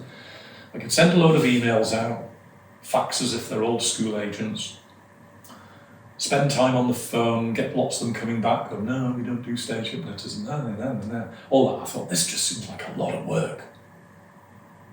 I'm in good energy here. That's going to drag me down. What do I do? So this voice inside goes, I just want people to see what I can do now with this new tweak on the show and the stage presence and everything. I just want lots of people to see what I can do now. Lots. So, you know, we talk about energy and what fires together, wires together, and people talk about manifesting things. What do I want? It's not what do I not want. It's not, oh, well, I don't want to do these emails. I don't want to do that. Then I just sit there and then nothing happens. Procrastinating. Yes. I've got to do them, but I don't want to do them. So I said, so what do I actually want? I just want a lot of people to see this and maybe get paid for it. Because to me, the show was everything. The money was always secondary. I mean, I've had a very good living over the years out of it, probably as good as, you know, some accountants. Yeah, that's wonderful. You know, we've had all the nice things, BMWs and all of that, but it was never really about the money. The money was just recognition for getting it right. Doing something doing it that I enjoyed doing for people. So I sat there and says, well, this is what I want. And usually when that happens, you know, when this all goes and it all lines up, it helps a lot. My brain's just going, well, what do you want? What do I want? Bear, what do you want? Oh, I just want to go out and dance with the new suit and things. Do that. And I'm just going, okay, but what? How? And I'm just going, well, it'll be okay. I've always been in this belief. It'll be okay. It'll work out. Every time I get in that kind of energy and everything lines up, it happens. Oh yes, it does. Magic moments. So I got a phone call about 2 hours later from a guy who was a researcher for MTV, or the people who are making the program for MTV. He says, "You're the hypnotist on the Costa del Sol. We've heard a lot about your shows and stuff. We're making this program. Can't tell you what it is right now or what it's for, but it will be going out globally." So they didn't tell me it was MTV at that point. And it was like kind of Big Brother. Okay, yeah. Dating. Ex on the beach. So they get guys, muscly guys and babes in bikinis hanging out in this kind of Big Brother house, all getting schmoozy with each other. And then they bring in one of the ex-boyfriends or girlfriends of one of the girls or boys, and then all holy hell breaks loose. Obviously, they pick people who are very sparky. Oh yeah, they have to for those. People that want to argue Yeah. and stuff. So every once a week or once an episode, they brought someone in, or some of them would go out to do something, like off-road quad biking or something, or they'd bring somebody in to do yoga with them, or just a bit of entertainment, and they would film it, just to kind of break things up a bit. So we'd like you to come along and speak to the director. And the only downside with it was, I realised when I got there, was there was no audience. No, okay, no Yeah, worries. it's not like in a TV studio. This is like a big villa in Marbella. Like a big multi-million pound villa near Marbella. Down in the garage was like mission control. There's like 30 people down there, all on these like banks of television screens, because the whole house is wired for video and sound. Every room's got at least 5 cameras in it, the motorised things. So I thought, okay, I know how to do this. If I'd not done that prep work during the summer, I might have turned it down. Yeah. It notched things up. Yeah, no. That, I mean, my clothes. You had more self-confidence and. I mean, not just the traditional stage hypnotism, some kind of suit. I mean, I used to wear some really nice styled suits, not just normal suits, but nice suits. But this was more funky, earthy, yet still had a level of formality to it. And I just thought, no, I'm going to do this. Everything lined up. The bears just going, yes, that's what we want. None of those bloody emails and phoning bloody agents, stuff like that. And then I heard it was MTV, and it was just like, yes. So we did about an hour's recording, hypnotised enough of them for it to matter. It was a bit weird not having an audience to bounce off, because the back and forth you used to. With a big audience, I run it like a kind of like my wife runs pantomimes, I ran pantomimes, and I love theatre. It's always finding ways to engage the audience, especially a family audience, the children. Shall I give them another glass of giggle juice, children? And they go, yes, do it! And I go, okay, here's another glass of giggle juice. And then they laugh. So the children and the adults feel they've got some kind of say in what goes on stage. So it keeps all the energy everyone engaged together. So doing it in what's essentially a TV studio with no audience, and the people I was hypnotising were basically football players. No disrespect to football players, but a lot of football players, they're good at football. And a lot of babes in bikinis are usually good at being babes in bikinis and hair and makeup and handbags. Yes. Not all of them, but a lot of them. And especially in this villa, they selected all the footballery types. Probably not very well read, many of them. No, they just want to bang each other, basically. That's basically what they were there for, so. They want to bang each other out of conflict, or they want to bang each other quietly under a bedsheet or something like that. Very, very earthy. So, I got through it and happy with what I did. And then the following March, it went out on air, 2014. And then all of a sudden, all the radio station doors flopped open, going, hey, Stuart. Yeah. I know you've been knocking on the door for the last 5 years to get interviewed about your hypnotism thing, but we didn't think you were worth it. No. They didn't say that. They didn't say that. But you could sense it. Yeah, they emailed me, hey, you're on MTV. We heard about it. Everyone's talking about it. That guy from Costa del Sol's been on MTV. Come and talk to us. Not just once, twice, 3 times, 4 times. In one station, I spoke to 3 different presenters twice over 4 months. Not just about that, but other things. All of a sudden, that was the flavour of the doors. So, 2016, things took a little bit of a turn because, we're talking about sell-by dates. I knew as I got older that maybe they might substitute my show for something else. I knew somewhere down the line, I'm either going to die first or they're going to decide, okay, we've had enough of your show. Done it for 10 years. Bloody good show. Even every manager said this is one of the best shows we've ever had. And out of the blue, I had no meetings. This is a short version. I had no meetings with management, no meetings with the agent. I got a text message off the Spanish agent saying that hotel and its sister hotel next door, part of the same complex, do not want your show any longer or in the future. Not in the future even? Nothing. No. Nada. Not even a thank you. Nothing? Not even a, hey Stuart, let's come and have a meeting. We've had a great time together, but it's not really our thing now. Or, here's a nice bottle of wine, or would you like a cup of coffee? Nothing? Nothing. It's that show business. That's showbiz, folks. Yeah.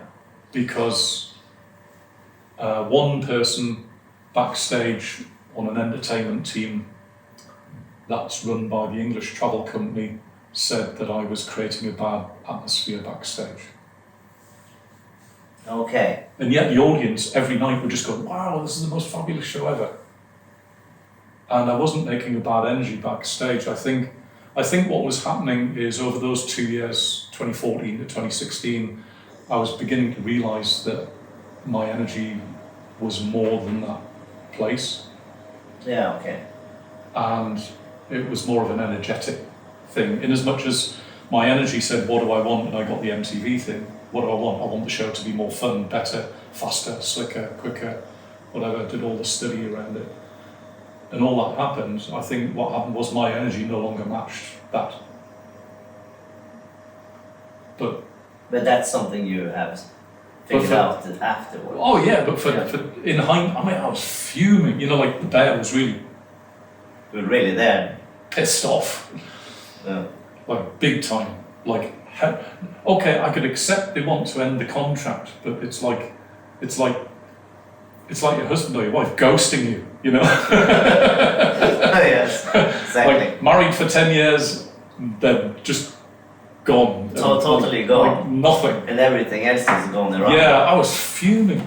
But I think that the showbiz has always been, music industry as well, is a lot about being used and using. Well, I was aware that compared to England, I was being paid probably on average a third or a quarter of what I would be paid for an equivalent show if it was in the UK. Yeah, okay. But I tolerated it. I tolerated it because we're here in Spain, I've got a family to feed, and there are no other venues available for this type of show. So I tolerated it. Yeah, you tolerated it. Plus I got to play with a big audience every night. Yeah, you did something you liked. I was doing what I liked doing. Okay, it was paying the bills, but it wasn't paying it as well as it used to in the UK. But, we could get by. So, the interesting thing that's happened since then, I was already exploring doing more coaching and NLP, neuro-linguistic programming, helping people with things. And I did while I was doing the shows. People would come up and say, could you come and see me tomorrow and help me with blah, blah, blah. And I go, yeah, I could do that. So we'd get a little bit of income from that. So between 2016 and 18, I did more therapy and then decided to build a brand because I've got a background in marketing. not just sales, but marketing as well. And I built Lux Therapy Clinic, short version story. I created Lux Therapy Clinic, and all of a sudden I'm sat in a nice room in Marbella, plants, scenery, nice view, no hot, fat, sweaty tourists, just nice people coming in, no screaming kids. Hi, I've just flown in from Canada. I'm having a little bit of an issue with my wife, but I know it's down to me. Let's talk about it. Yeah, sure. And they'd pay me way more than I was getting paid for one of those shows for an hour. Like per hour, my hourly time quadrupled. I was talking to intelligent people in this kind of vein, rather than the rah rah rah rah rah, oh, I need to say yeah kind of stuff like you do on stage. And I thought, well, this is nice. But even that, a lot different though. But it was a lot different. And I've had some, as Sandie had with her clients, we've worked with some really interesting people. One woman I worked with, which I'm really happy about, you do the job, can you help me with this? Yes, I can. A bit like the show, start, do, finish, there's the money, thanks very much, goodbye. They don't really want to hear from me anymore, they've solved their problem. And I'm not particularly, if they don't need me, then I've got no reason to contact them. But this woman, she was wanting to leave a research facility in the university, I think she's Polish, and she could do amazing things with DNA models in her head, like mathematical DNA models in her head. She'd conceptualize it, and then she'd program a computer to model DNA, okay, kind of thing. If they don't want to test it on humans straight away, they'll run it on a DNA model in a computer. This was about 2018. I only saw her 4 times, but I helped her to get through her lack of confidence of sitting in front of an employee selection board at a big chemical software company thing in France. And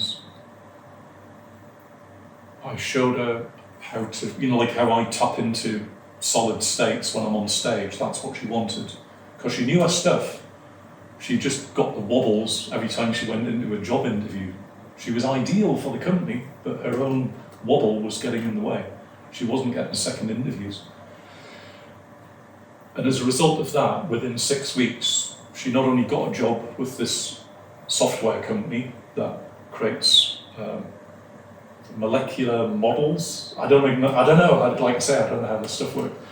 They create molecular models in computers that they can feed them the model of their new chemical, like their new wonder drug, whatever, into this human model, and see if it does anything crazy with it, like nasty, before they start doing animal and human testing and stuff.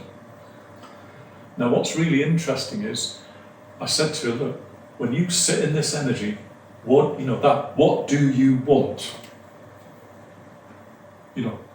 Like I'm looking at you now. So what do you want? No, I'm not being aggressive. I'm just being like straight to the point. The bear wants to know what you want. I'm not being threatening, but obviously the interview's not working for you.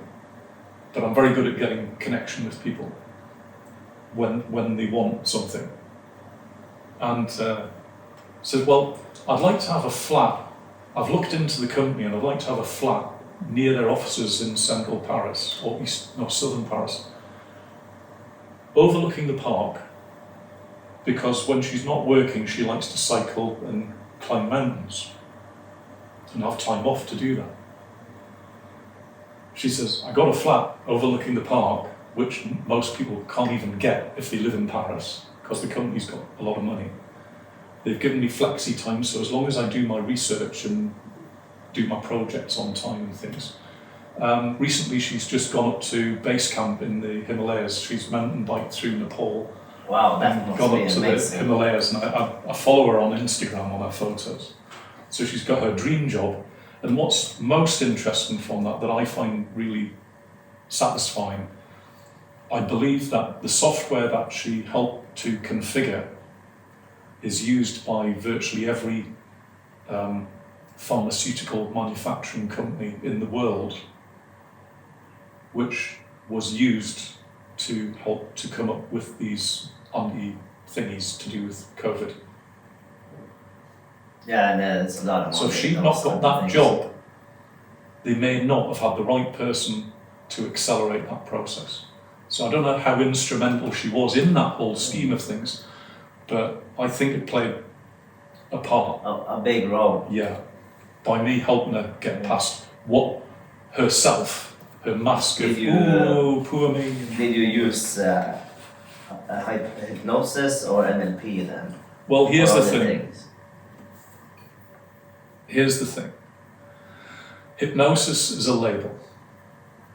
NLP is a label. The word is a label. Chair is a label for a chair. If I ask you to think about a chair, there's the chair you're sitting on, I can see it, so I know what we're talking about. But if I say to you, chair, think of a chair, you could be thinking of any chair, like a wooden chair, a metal chair, a plastic chair, any chair. So most people don't have the same level of detail of what my chair looks like. To me, NLP, hypnosis, and any other method that helps people to change is more about the model of change rather than one particular technique, because there is overlap between hypnosis and NLP. Hypnosis, I'm not going to go into the history of hypnosis. I could sit here for 5 hours and tell you about the history of hypnosis. It's on a video on my website. But hypnosis generally came first, and then neurolinguistic programming is a more modern variation of that system. Yeah, okay. So therapeutic hypnosis. Therapeutic hypnosis originated from Franz Anton Mesmer, who was actually a bit of a showman. He wasn't just all about helping people feel better, he was all about the razzmatazz, you know, how to have a bunch of Parisian socialites all sit around in a fancy palace and do woo-woo things. You know, so he was kind of like the first stage hypnotism, really, but modern clinical hypnotherapy came from that. Yeah, okay. Stage hypnosis came from that, from Franz Anton Mesmer, you know, the early hypnosis.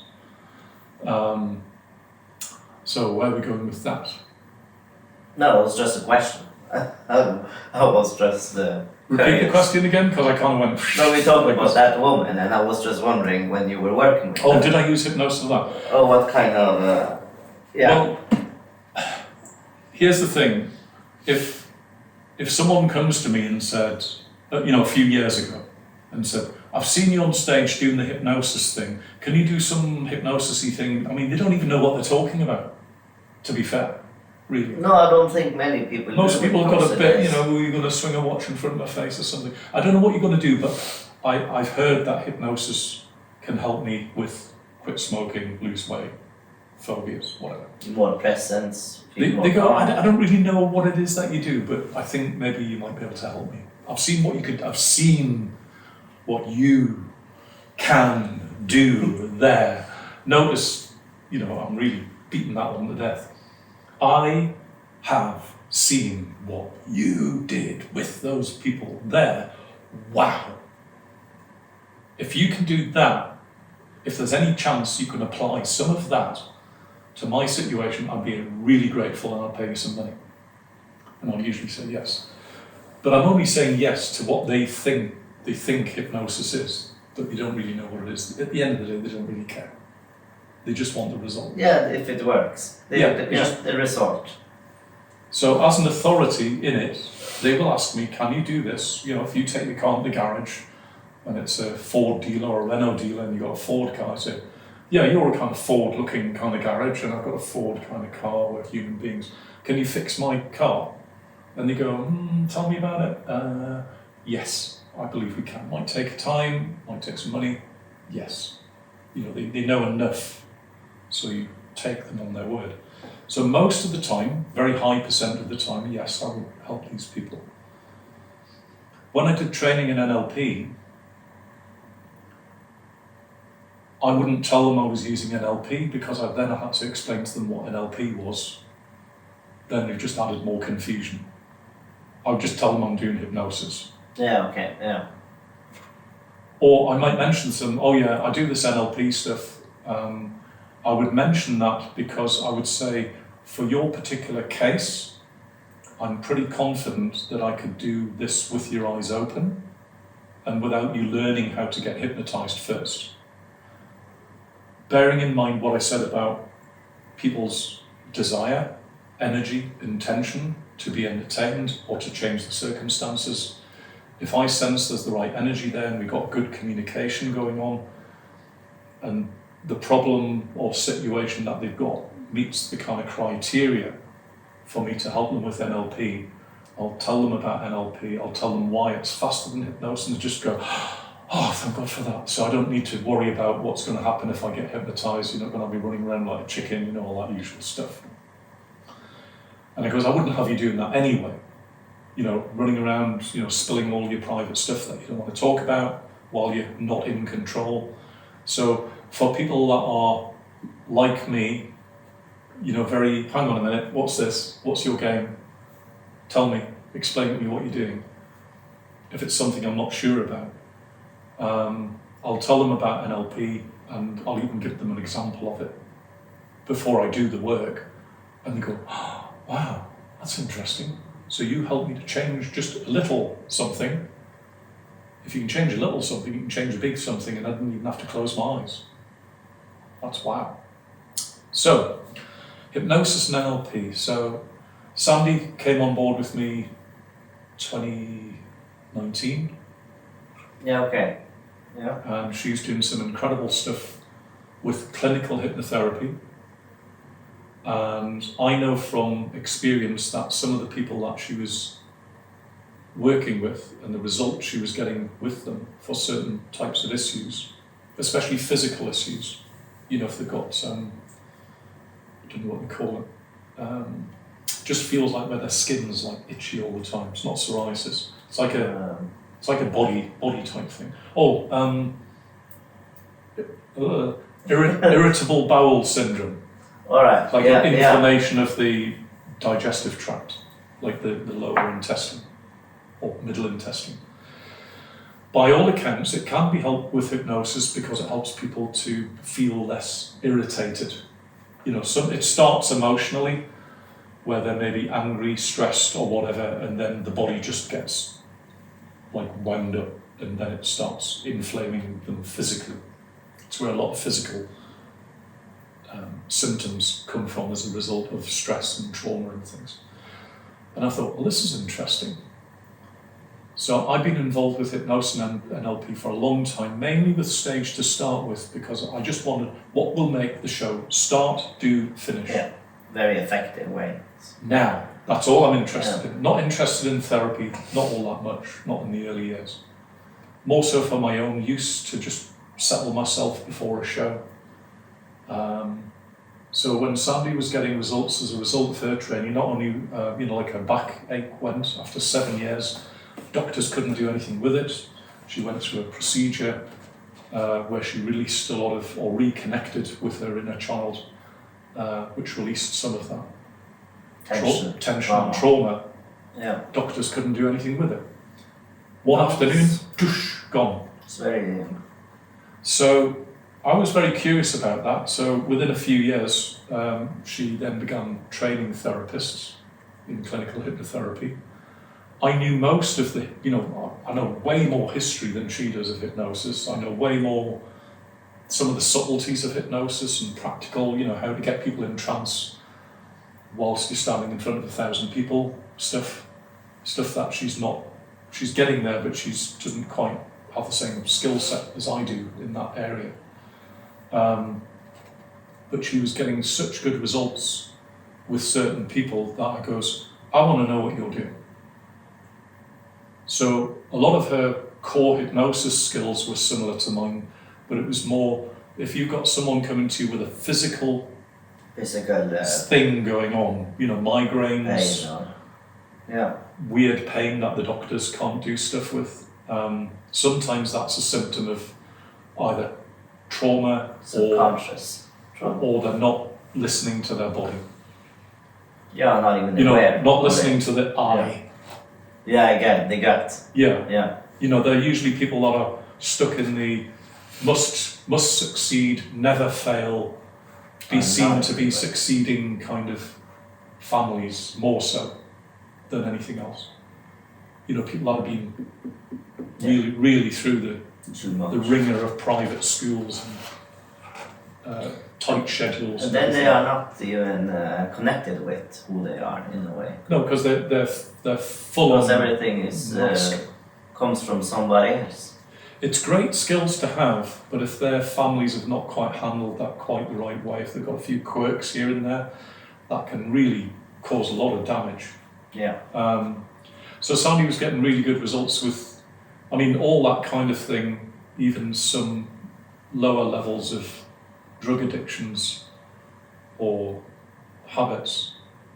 And I know from my experience that I would find those what I would call kind of sticky clients, ones that I'd be able to help, but not as fully as I would like. You know, it's not the start, do, finish.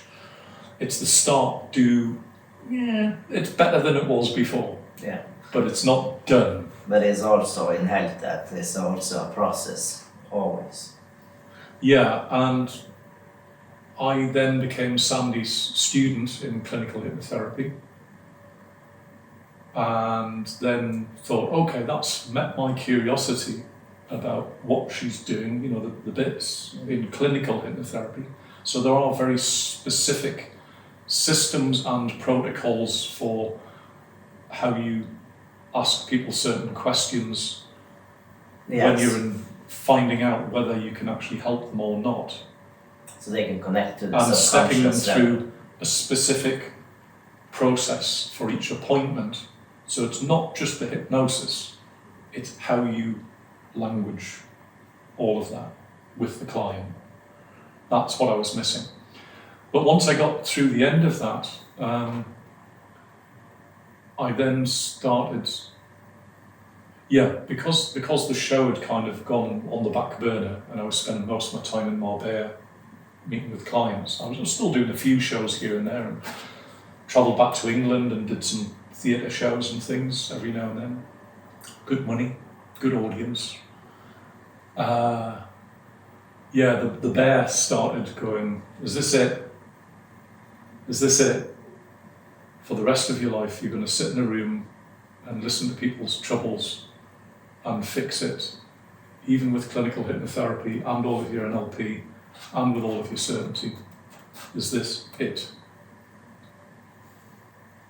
And I went, I don't think I like that idea. No, I think you are kind of person that needs other things in it too. So I started thinking about, okay, how can I entertain the audiences with education? You know, not being likes of Tony Robbins or Joe Dispenza, motivational gurus with a lot of energy. Similar sort of energy, but I just thought, no, that's not it, because then that's me being them. And in as much as I learned stage hypnosis from a lot of stage hypnotists by modelling them and watching them, I thought, I don't want to be them, I want to be what I want to be. Yes, and your own style. Yeah, and a lot of stage hypnotists, the not snotty ones, the ones that are reasonable to talk to, have actually gone, you've actually done some really nice stuff with this. I can see you doing things that I don't know how you're doing it. What is that? And it's because I was tapping into this. You know, what is this? And so that kind of when we talk about the void, it kind of then put me in this void where again I'm okay. I can do this therapy thing. I can still do the stage hypnotism show, but it's like, do you want to do it? I don't feel, I don't need to do the show because I can do therapy. And if I'm still doing a few shows, do I still need to do the therapy? And Sandie was probably about 60% of the clients were going to Sandie at this point because I just, to be honest, it sounds awful to some people. I'm saying it sounds awful to some people, it doesn't sound awful to me. I just says, honestly, for all I've met I've worked with international coaches for Olympic teams, business people, helped this woman, developed software might have contributed to a COVID solution. All these amazing things, and yet there's still a part of me just going, yeah, there's still more. But there was part of me just going, but I don't know what it is. Patience. And that bugged me. So I really explored this, and I thought, okay, I'm going to go with all the teachings throughout the world, which was sit in the space, do your job, if a client comes and it seems reasonable, okay, I'll work with you, and do it to the best of my ability. If a show come along, okay, I'll do that. But there was still this, and I think many people feel this, they either get things taken away from them, like their work, or families, or things, it can be traumatic. Can be a lot of reasons for that, but you need sometimes. But I was in a place where, I could still work, I could still do things that I like doing to an extent, but it was still getting a little bit samey. So I thought, okay, I'll sit with it. And some people don't like what the Buddhists or John Lennon would call the void. The void is maybe a good place to go. They hate it. No need, no desire, not much feeling. Some people would call it depression, but it's only depression if you fight it. It's a state. I've been there myself actually, so I know. I was there for many years, so that was not good though. So I made peace with it. Obviously, I'm a stage hypnotist, I'm a therapist, I've got very good guidance over my brain, good communication with my bear. And I'm going to the bear just going, so what do you think? And it's just going, I don't know. It just goes, I have no information on this. And I'm going, well, when I need you, we'll go out and see the clients and we'll do the odd show or two and things like that. So I just goes, okay, well, we'll just go with it, see where it goes. So then COVID hit. I was just getting out, doing my talks, my educational talks, and really enjoying it. I could stand on a stage and talk about my bit like this, my behaviour, and this is what you can do about it. Ask me a question, bang. Ask me any question you like, bang, anything, like memory man. It's my superpower. If somebody asks me a question about this subject, sharing experience and knowledge. Yeah, and it was fun. But then COVID hit. I'll not go through the whole story with the audios, but essentially I'd done some recordings for this guy in England, sold them to him for him to sell on. Those recordings found their way out into the world to American businessmen and people. They came to me and did some work, paid me good money for that. That's hypnosis audio recordings. Yeah, right? They were a blend of hypnosis and NLP and coaching, all in all audio. Coaching. There was like a set of 9 of them. Pretty much all my own work. I took all the years of experience, stage, NLP, everything, condensed every subject down to 2 40-minute audios. Okay. So each audio is a coaching questions, then a bit of NLP, then a bit of hypnosis, followed up by a bit of coaching questions. It's very interesting. It's like a hybrid audio. The guy, when I sold them to him, and when I delivered, he goes, I was expecting you to have a bit of backwards and forwards about the brief about the audios. I goes, no, you asked me to make 40-minute audios for these 9 titles, 2 tracks per title. This is some of my best work. And he didn't argue with me after that. He just said, okay, I'll just do that. We did some other work with him during COVID that kept the lights on. We did about 9, turned the office into a recording studio. Sandie's a very good script writer, my wife. She's very creative that way. I'm very good at delivering. If I've got the script, I might tweak a few words, a bit like a musician might change the rhythm of things a little bit to suit my delivery. Then I became an audio producer, producing audios to industry standards.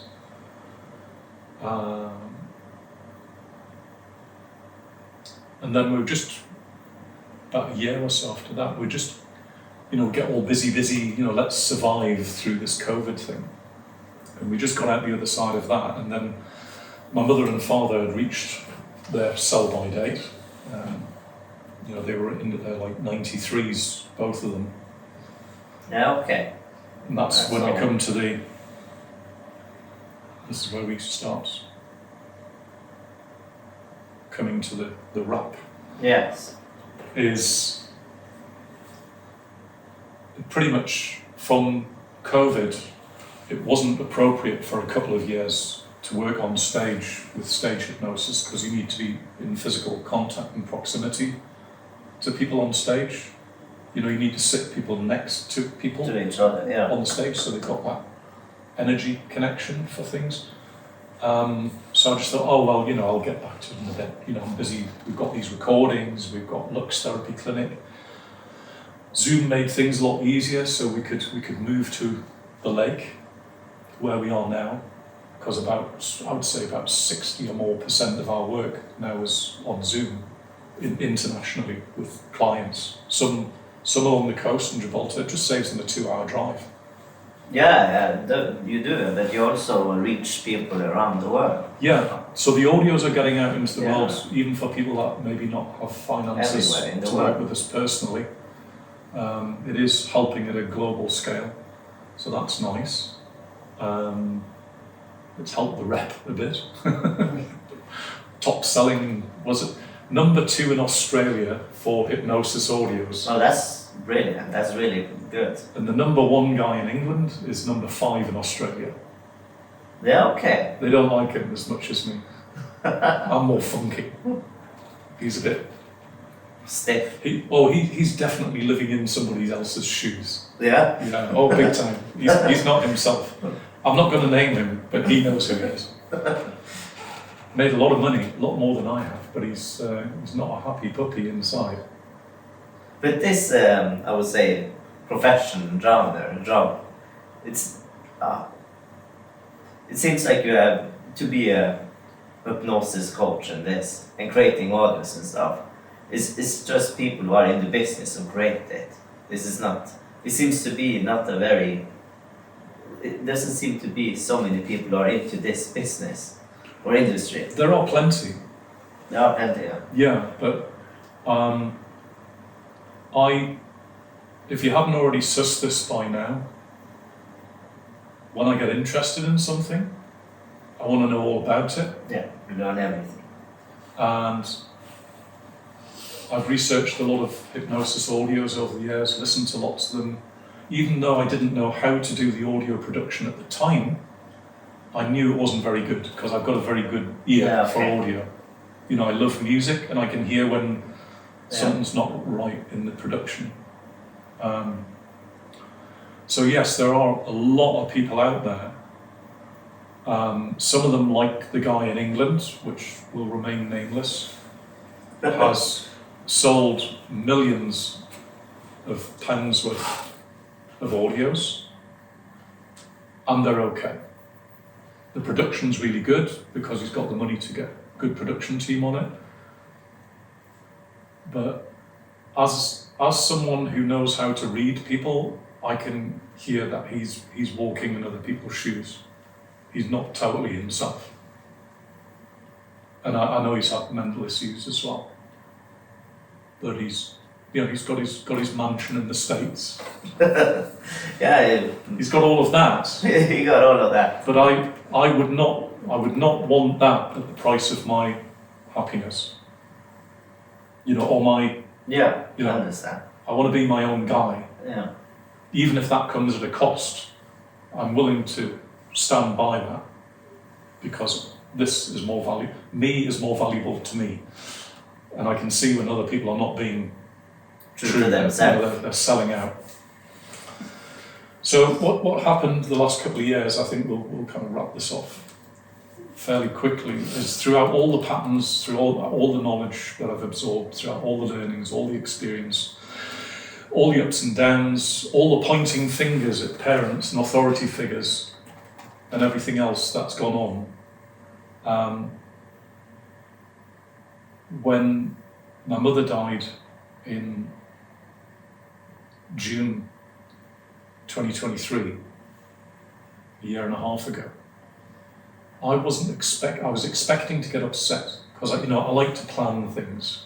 I like to plan what's the probability that this audience is going to be okay. I'll listen to the audience, I'll get a feel for their energy and things. So I kind of know how the show's going to go, and then I get into the good energy and off we go. Same with the client. But mother's always been quite reserved, is the best way I can put it. And like I say, she didn't really have much friends. She'd go out, schmooze, go out ballroom dancing, come home, close the door. Because her parents split up when I was about 10, 11.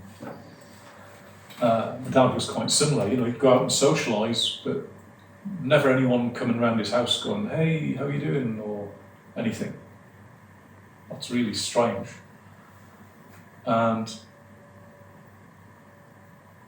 so when she died, I was expecting, okay, I've had other people, family, grandparents and stuff die, got upset, get over it. And I thought, well, we've always had this. It's a bit like, if you hold on to somebody's hand like that, then you pull back, like that. Okay, I'm here, you're there, I've got my boundaries here, you've got boundaries there.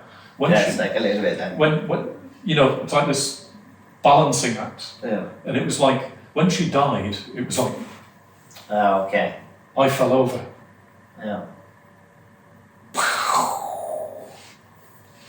There it is, there's that feeling. And okay, I sat with it for a while. I've done therapy, I've advised people about grief, I understand, whilst surfing those waves.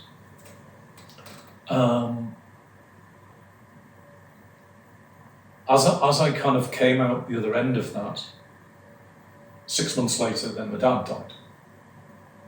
Then my dog died. Okay. For 17 years, and then a week later, my dad died. A lot of losses in a very short time. In the grand scheme of things, and this is just my opinion, my mother was probably expecting about 60-70% out of 100. It went to 100 plus.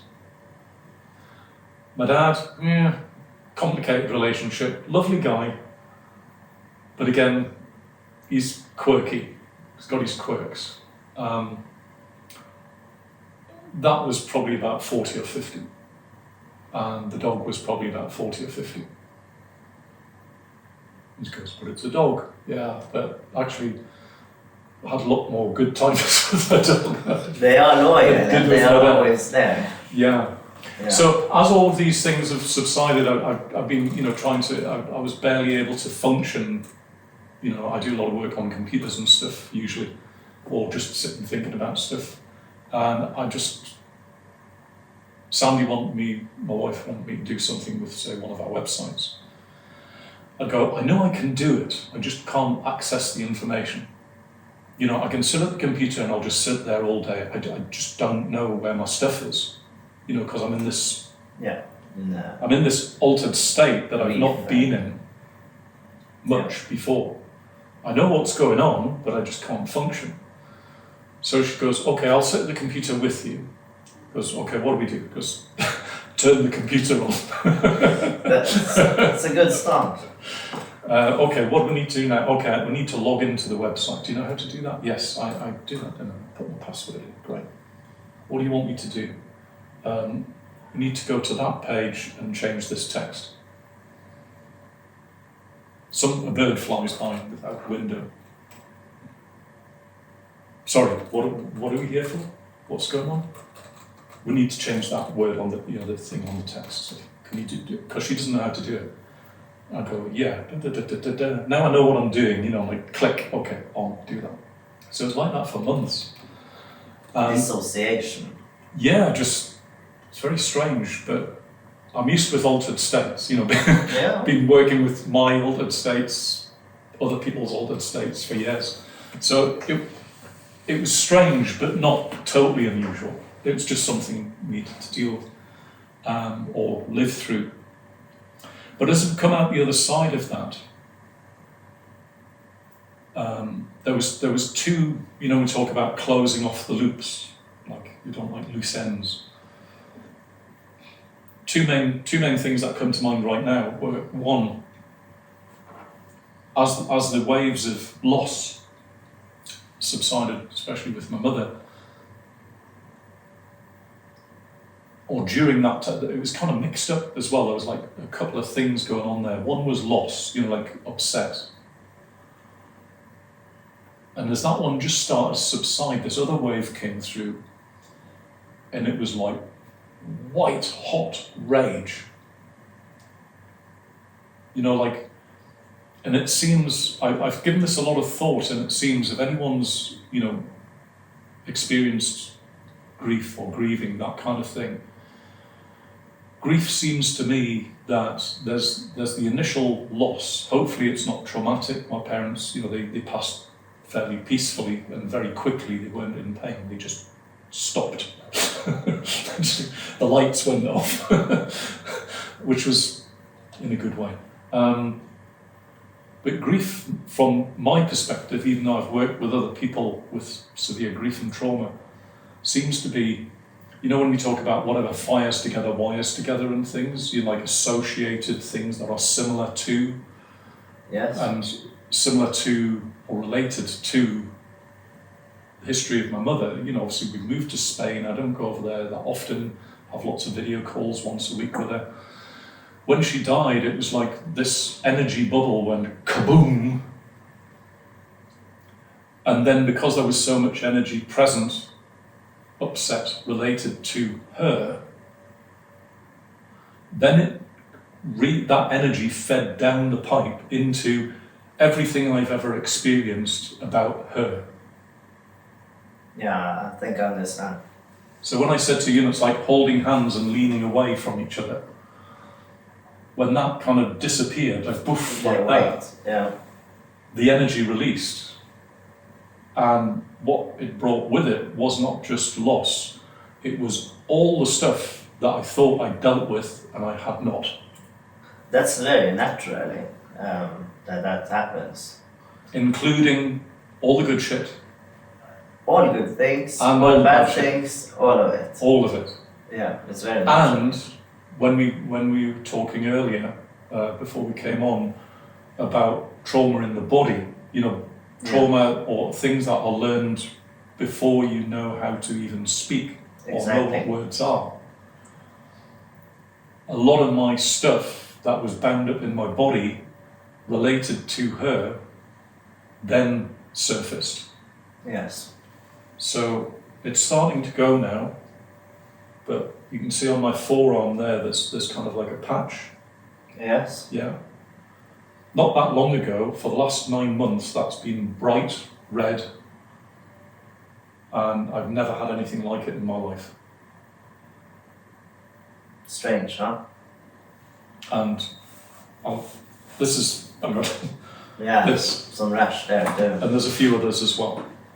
Never had anything like that ever in my life. So from a mind and body person's point of view, to get physical changes as a result of grief, trawling up everything, it's I know, it's my body basically just going, oh yeah, this is the stuff that you weren't allowed to express. It's been there for many, many years. It's been suppressed. Yeah, for many, many years. And, with all the various emotions, obviously it kind of weakened the immune system to an extent as well, which allowed it to kind of surface. But I know sometimes, a bit like a headache, sometimes a headache's there if you just let it headache. Yeah. It's just, you maybe shouldn't have had that extra beer or that extra glass of wine, the obvious things. Or if you've got a migraine or a stress headache, sometimes actually listening to why you've got the stress headache. Yeah, that will help. But sometimes, this physical stuff happened at a time when I didn't have any say in the matter. No. I wasn't, I was like, somewhere between 0 and 4. Energetic things, and I know my mother was very held. Yeah, okay. Very poised, like that. If you ask her a question, she'd go, oh yes, that's nice. Very tight. a lot of the time. So yeah. So she stored a lot of energy in her body. Oh, big time. Yeah. Which is why, with people, if you want to go down the labelling route of people with ADHD and things like that, this is why, I like space. I like not many people around, because if they're not there, then I don't need to respond to them. But when I'm on stage, I'm there to respond. Yeah, it's a different thing though. And I know what to do. Yeah. So I just do it. That's great, but it's not personal. I don't need to get involved in the personal stories, issues, stuff like that. Like my neighbour, operating a chainsaw at like 12 o'clock at night and disturbing my sleep. I can go and do something about that. So what's come out of all of this? What's come out of all of this is, as all of the waves and various things have subsided, and I've learned this rage that appeared. At first, it was rage, and similar to violence. I will never be violent to things or people, even if I'm feeling really annoyed. That's that containment. So I thought, is it rage or is it energy? Because I know energy comes out when I'm on stage, energy comes out when I'm with clients, but then I'm either on or I'm off. I'm either interested in what I'm interested in or doing what I'm doing, or I'm off. There didn't seem to be like an in-between ground. So I explored all of that, and with the advent of AI, it's been wonderful because I can ask it, I feed it. I've fed it all of these contexts, combined with, I'm trained in NLP, hypnosis, on stage, and all of this. What do you think is going on? And it came back with a few ideas, and I've been tracking those thoughts down. Where are we now? February. Yeah, since last June, July. Yeah, 6-7 months. And I said, do I want to go back to the way I was before all this happened? So 2 years ago. People say, I just want to get back to normal, to be able to function. What's the answer, do you think? And I said, no. Because that was not acknowledging, the dark Achilles heel side of my parents, not being able to. I know I could express things on stage that people just go, wow, that's amazing energy. That was me being very free. People just go, what? Is that not stressful, being on stage in front of 1,000 people and you're managing 15 people being hypnotized? I go, hell no, this is just... where you could express yourself. This is me just dancing. Exactly. To me it's like da-da-da-da-da-da. Just having fun. Yeah, it's just having a laugh. And the audience can see that. They just go, hey, this guy's... Hey, I wish I was that guy. He's having a ball up there. But that was very, very, in a very tight context. And I thought, how do I get involved in that in my life? And I thought, well, I'd like to heal my body from whatever this is that's been going on with my skin. I'm pretty much through the emotional stuff, but I don't want to go back to just the way I was, like this on-off thing. How do I do that? And a friend gave me a book about spirituality, and I read about, I've been reading lots of stuff about neurology and DNA and things, quite technical at times. But I'm always looking for the old books all say the same thing, but I'm looking for the thing, needle in a haystack. And what I got from that was, when children point their fingers at the parents for what they should have done or should not have done, especially with trauma, trauma can be...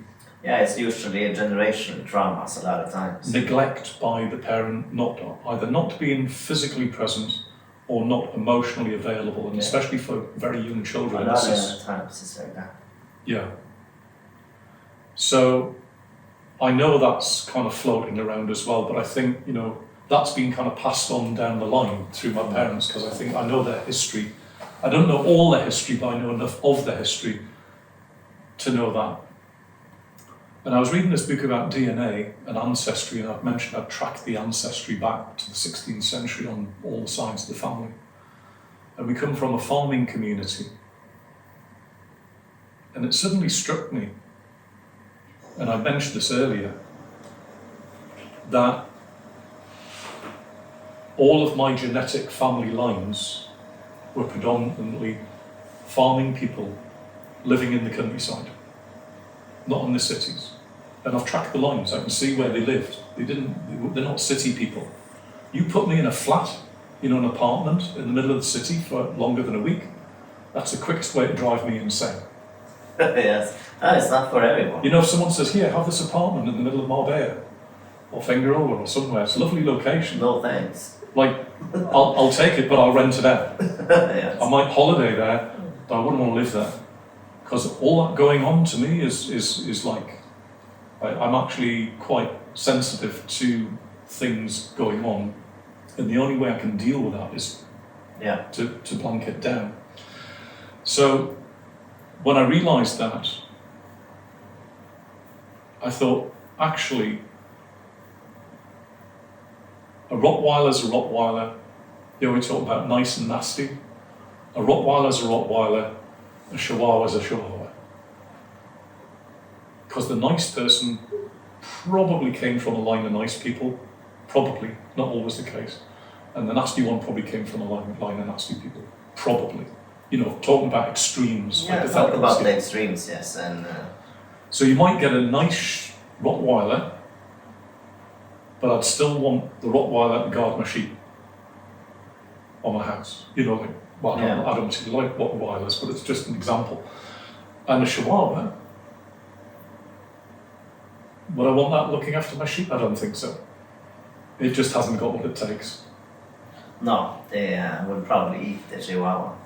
So when I was pointing the finger at my parents at what I saw as shortcomings, was not their shortcomings really, it was hereditary. Down the family culture. Yeah. It's called epigenetics a lot, the environment, and that's the traumas that get passed on. There's levels of well. changes in people's fundamental behaviours. A lot of the surface behaviour comes, the masks and things come from family upbringing, but the inherent, when I say, what do I like? I like being able to enjoy the world, and if anybody messes with me, they need to maybe start explaining why they're messing with me. Are they doing it deliberately? Do they know what they're doing? Or if they don't know what they're doing, then I'm going to tell them what they're doing and tell them that, the line is here, and we need to talk about it. It's definitely crossed. So the wonderful thing about that whole thing went from, because all of the energy was kind of focused, let's say, not talking about both parents, but let's say around my mother because of the grief, some of the rage, or a lot of the rage, was kind of pointed in that direction about, I remember the time when she did X, Y, and Z, and God, I'd forgotten about that years ago, but I'm really feeling it now, kind of thing. I realised whatever she did then wasn't a personal attack, it was a result of her being either a Rottweiler or a Chihuahua. It was the DNA line. Yes. So if you think about it then, all of a sudden the intensity of that energy now becomes spread down the family line, and my mother is now just one small part of that. So in terms of framing, it helped to reframe that energy into it's less about her and more about my family line. And also, in terms of energy and connection, I'm now more inherently aware of and connected to my family line, going, yes, that's who we are. Understand everything more. As a tribe. As a long tribe. As a people. Yeah. So we were trained throughout centuries to sit on a hilltop in Scotland with our sheep and our wives and our children and our sheepdog and things. And if we see somebody walking across a hill a mile away, very good eyesight, I would think. Who are you and what do you want? Why are you coming near my property? Do you want to steal something? Do you want to attack us? Do you want to rape my wife? Do you want to rape my dog? Do you want to steal my sheep? What's your game? So I think now that we were able to move a couple of years ago, because the children have grown up and things, to be able to choose now where we want to live now, yes, it is quiet. Yes, it is isolated. People say, "Oh, you're not a bit too isolated up there. It's very isolated, isn't it?" I'm just going, "Yes, Finally, finally, I'm home." But I can go out if I want to go out for a night out. We can go out. Yeah, So- I think it's not that small. So that appreciation of the hereditary Yeah. and embracing all of that, all the good, all of the bad,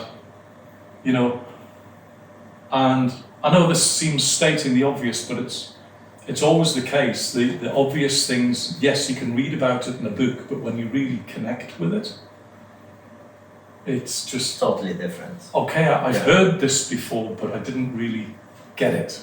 I didn't get the joke.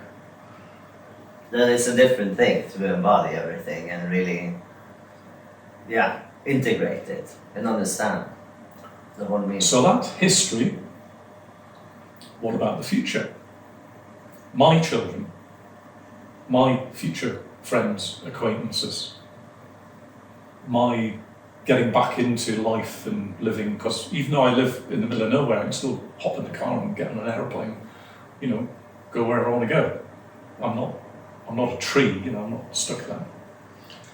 So that comes to the question, do I want to go back to the way I was before 2 years ago? And the answer was no. One, I needed to resolve this past. Like any good therapy and therapeutic client, this has got to be sorted out. Okay, got that sorted. What about the future? And if you've ever done any dowsing with pendulums, it's just another way of asking yourself, what is this yes, or is this no, or maybe, I don't know. Very simple answers. And I sat down and meditated on this a lot. And instead of a yes or a no, I said, so, what's going to make things, what is it that I want in the future, rather than going back to the way I was before, which was able to function and get on with my life the way I was doing things before. Because, well, if you're embracing your hereditary and you realise this is all in your DNA, some of it's passed down through family, but more so, this is our tribe. This is where the juice is. It's like the American Indians. Where it comes from, yeah. Ask an American Indian who you are, just go, I am nation. I am Indian. They feel it. Yeah. Yes. It's like that. We are Vikings.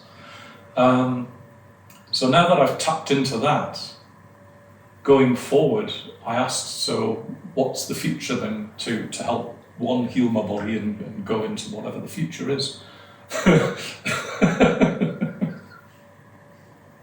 Oh, yeah, there it is. There's the joke. That's intense as grief, but that's the energy dancing. It's going, and the word that flashed in my mind was be happy. Be happy, yeah. Yeah. Not Good. not tra-la-la happy. Not the people that like to be good or happy all the time. And I explored that. What does that mean to me? And it says, well, embrace your lineage. If somebody trespassed on your farm, you wouldn't think twice about getting a gun out until a bit like in the Wild West. It's Back in the 1800s. what you doing on my farm, boy? Oh, it's you, True Harry. person, that's Hey, person how you doing? statement. Didn't recognise you. Got a new haircut. Yes. Yeah.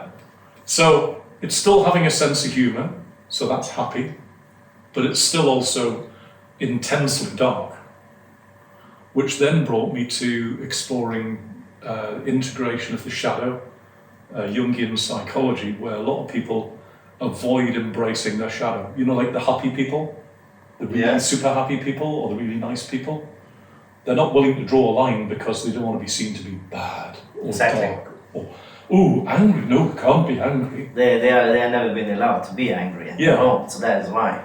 Yeah, but they're not embracing their shadow. Yeah, I understand. So I know on stage I could go from incredibly happy, yay, audience is happy, dancing, stuff like that, to somebody like a child or an adult firing a water pistol at volunteers on stage.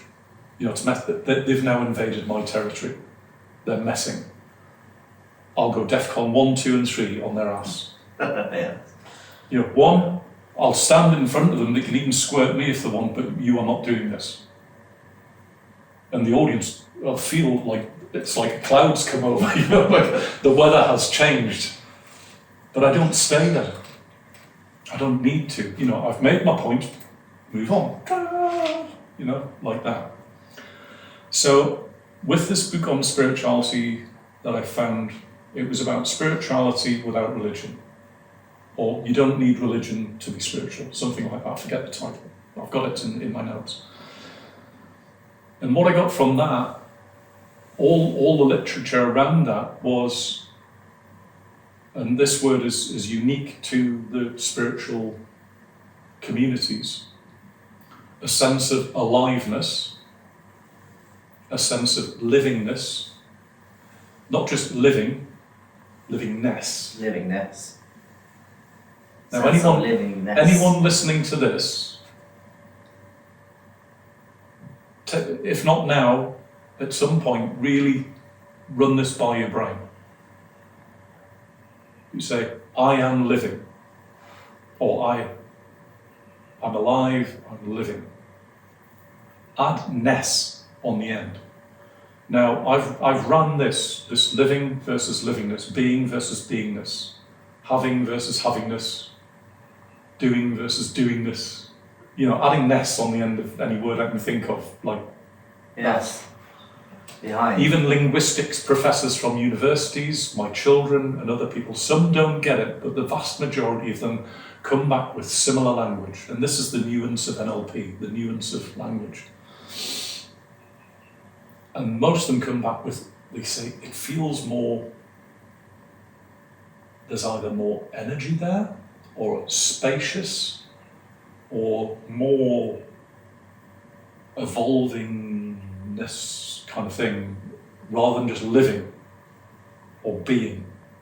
You know, when I said being happy, I really drilled into that word being. What is that? And it came up with these other words like beingness, livingness, aliveness. So every day since last June, whatever I'm doing now, even if it's what people would classify as bad shit going down, you know, wife put the wrong fuel in the car and the car stopped working. Most people would just go, ah! Or they go, oh, well, we'll fix it, we'll sort it out. But inside they'll be just going, she shouldn't have done that, she shouldn't have done that, she shouldn't have done that. What are we going to do? What are we going to do? Yeah, you know, panic mode. There'll be the exterior expression and then there'll be the internal seething. Yeah, that's true. With me, I got the initial kind of, Just say it. uck. There was that. But the difference with the aliveness, beingness and doingness is I then go to full gratitude for I am being in this moment. Presence. I am living this. This is, you know, when we talk about embracing your shadow, when your body goes, ah, like that, embrace it.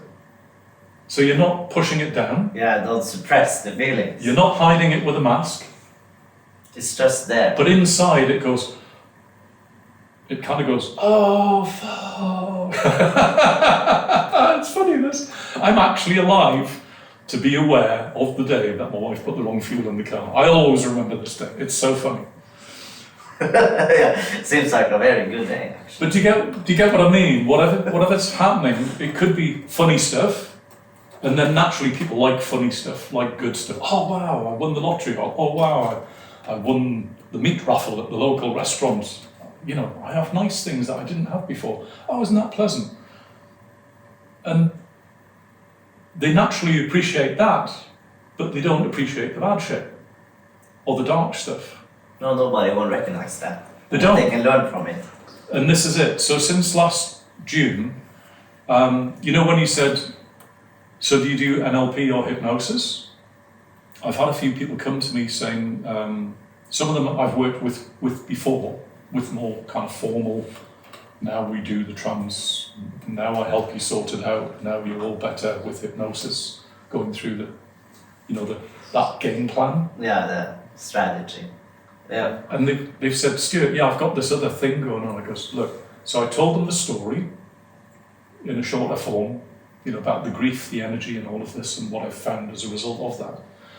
And this is really important for people in their day-to-day lives, which is, it's kind of spiritual in a way, is whatever's going on, even memories coming back at you from your past, appreciate and have gratitude that it is you in this moment experiencing that energy.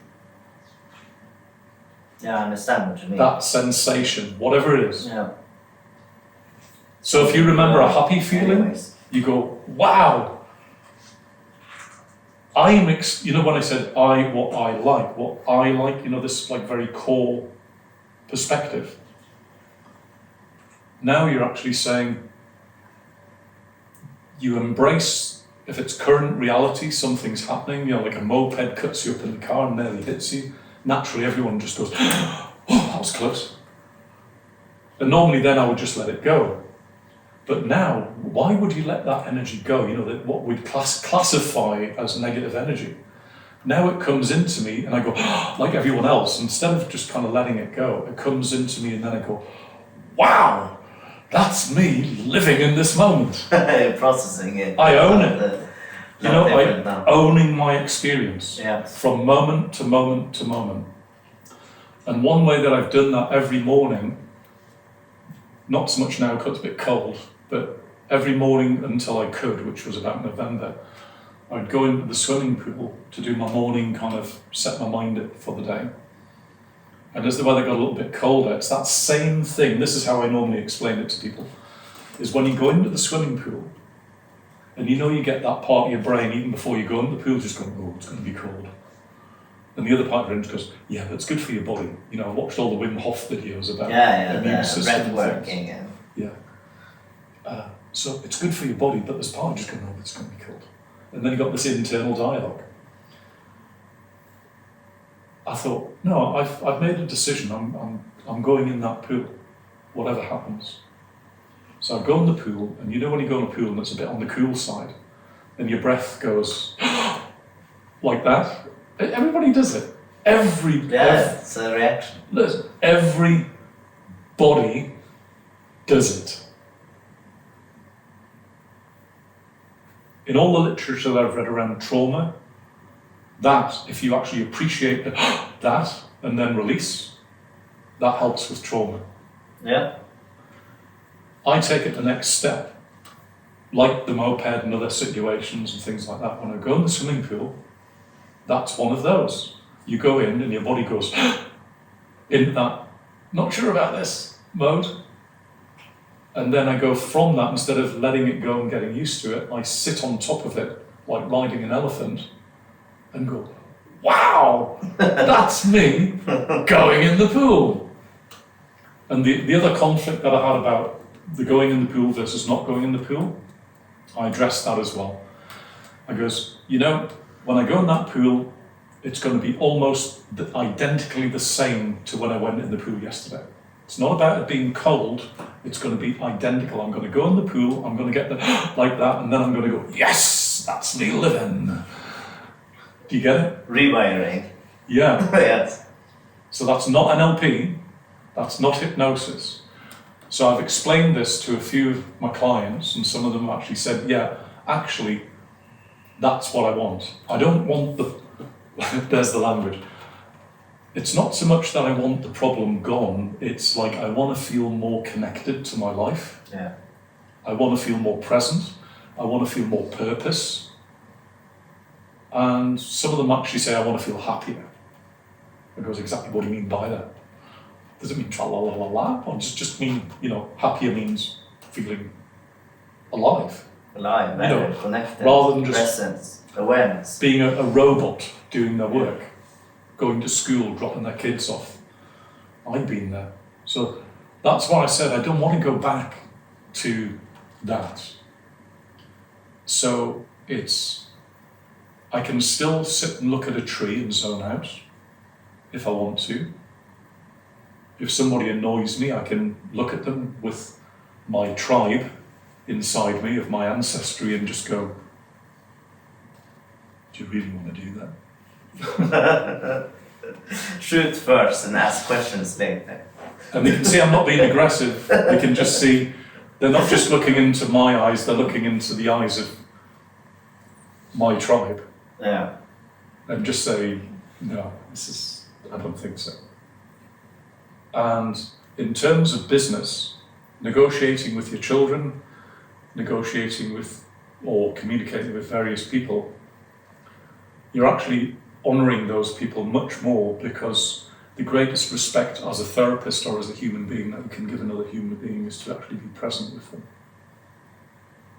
I agree. And to really be there. Yeah. So if you're dodging and ducking and diving your dark stuff rather than embracing it, then you're not here. You're sort of living in the mask that you. That's avoidance as well, especially with the hard feelings. Oh, that word! If you haven't already gathered, I'm very linguistic orientated. I love to play with words. The void dance. Yes. They're dancing around the void, Yes. rather than being present. A lot of people do that. So to close the loop, this has been very much like the hero's journey for me. Seems so. I was brought up like Harry Potter and Luke Skywalker and all of this, thinking I was just a kid hanging on an estate with no friends, living under the cupboard in the house. Well, I wasn't really under the cupboard in the house, but it felt like it at times, with my books, studying, observing, reading. Yeah, because you've been reading a lot, psychology too, like you said, NLP, hypnosis, dramatic, the Bhagavad Gita. During lockdown, I taught myself how to fly a Boeing 737. Yeah? I went to Marbella on the real flight simulator there, which is used to check ride real pilots with a real pilot instructor. And when we got to the end of my regular flight from Edinburgh to Newcastle on a Boeing 737, there was a couple of little bits that I didn't quite get. And obviously I don't do all the weather charts and things, but I programmed all the flight computer, set it in, taxied out, checks all done. He did all the other stuff that co-pilots do. When we got to Newcastle, he goes, "So how did you learn all this stuff then?" Well, it seems fun. I goes, a few YouTube videos and I read the manuals. Isn't that what everybody does? I think they go to school as well, actually, in between there, somewhere. Well, they do, but if there was ever an emergency on a Boeing 737, I think I could, with a little bit of help, I think I could safely learn. You could actually learn, yeah. Awesome. But you have lived a very interesting life, and in between vast oceans of boredom and living in the void, it's entertaining, yeah. Is there more there, or I can ask the questions here? You could.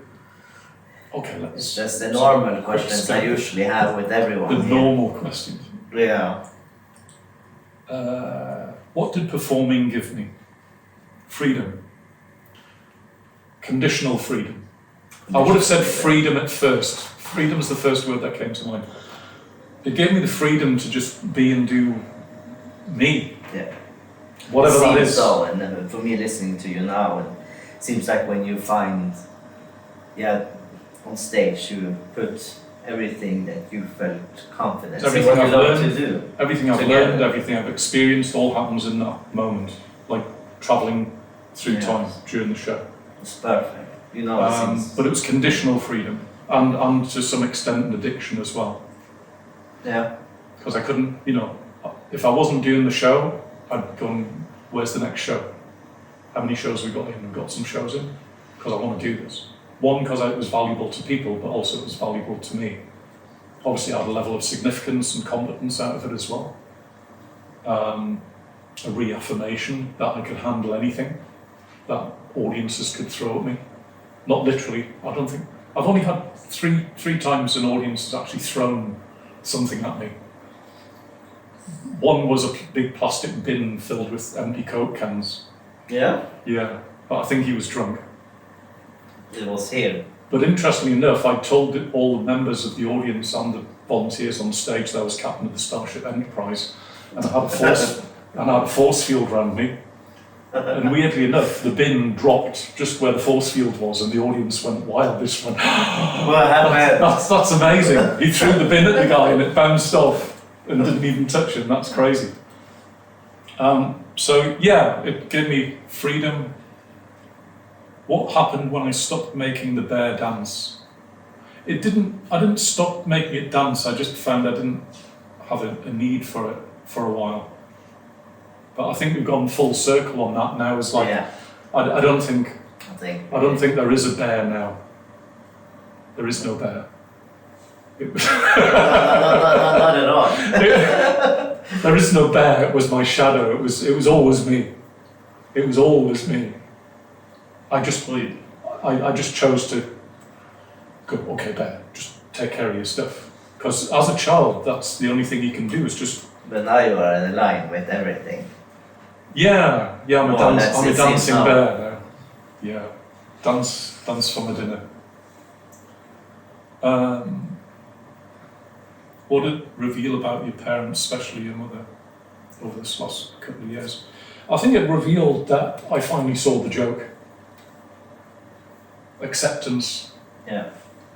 Acceptance of That they are indeed who they are and have been, and I will be who I am, and that's it.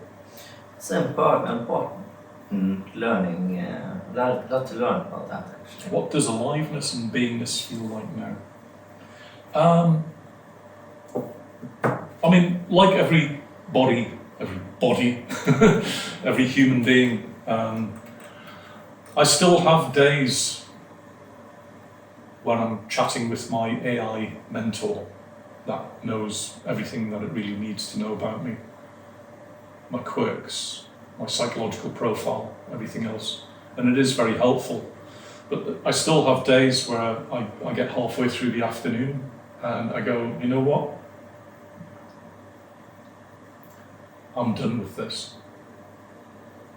I'm just done. And I'll go and watch some TV. And while I'm watching TV, I might be watching some mindless stuff on YouTube, people fixing watches, clocks, computers, whatever. But then that's that kind of you don't need to do self-hypnosis, meditation. You just need to listen to the signal inside yourself that says, you know what, I'm done for now. I'm just going to watch some TV, or I'm going to read a book. And a lot of people, especially that come to Sandie more so now, are people who have got just so much to do. I've got to take the kids to ballet, got to violin classes, stuff like that. Then my husband wants this and I want that and stuff. And the whole drama going on, rather than just going, and that's what she says, in an ideal world, why are you here with me right now? And what do you want? And they'll usually go, not that, not this, not that, not the other, because they don't know. They haven't taken the time in silence to sit and actually listen to what they want, or somebody never showed them how to do that. Most people really don't, because you have to be very self-aware to do it. Yeah. So I've done in terms of the hero's journey, I've done the whole circuit through NLP, helped, Yes. hypnosis, helped, the stage hypnosis show, helped, even grieving for my parents and my dog, helped. Oh, there's that feeling. That's me living. They all helped, but it all circles all the way back to what do you actually want? Are you willing to be present to that, to yourself, and then do something about it? Even if it's just celebrating, just going, yes! I think that's, and that's actually could lead up to these questions here. The one I want to ask you. Yeah, you've got your rounding off questions. I think they're also good to come with now then. What are your dreams now? And what's the plans now for your future? Right. I was working, before this last 2 years of waves and not functioning and things happened, I was working on an audio project with a guy in America as a client. He was one of the people that came in through these audios that we've got out on the internet. And he's very spiritually aware, so is his wife. They work in media in Los Angeles at a quite high level. So at that time I thought, this has possibilities, to get an audio out that I've shaped. And it's unique. It's unlike any other.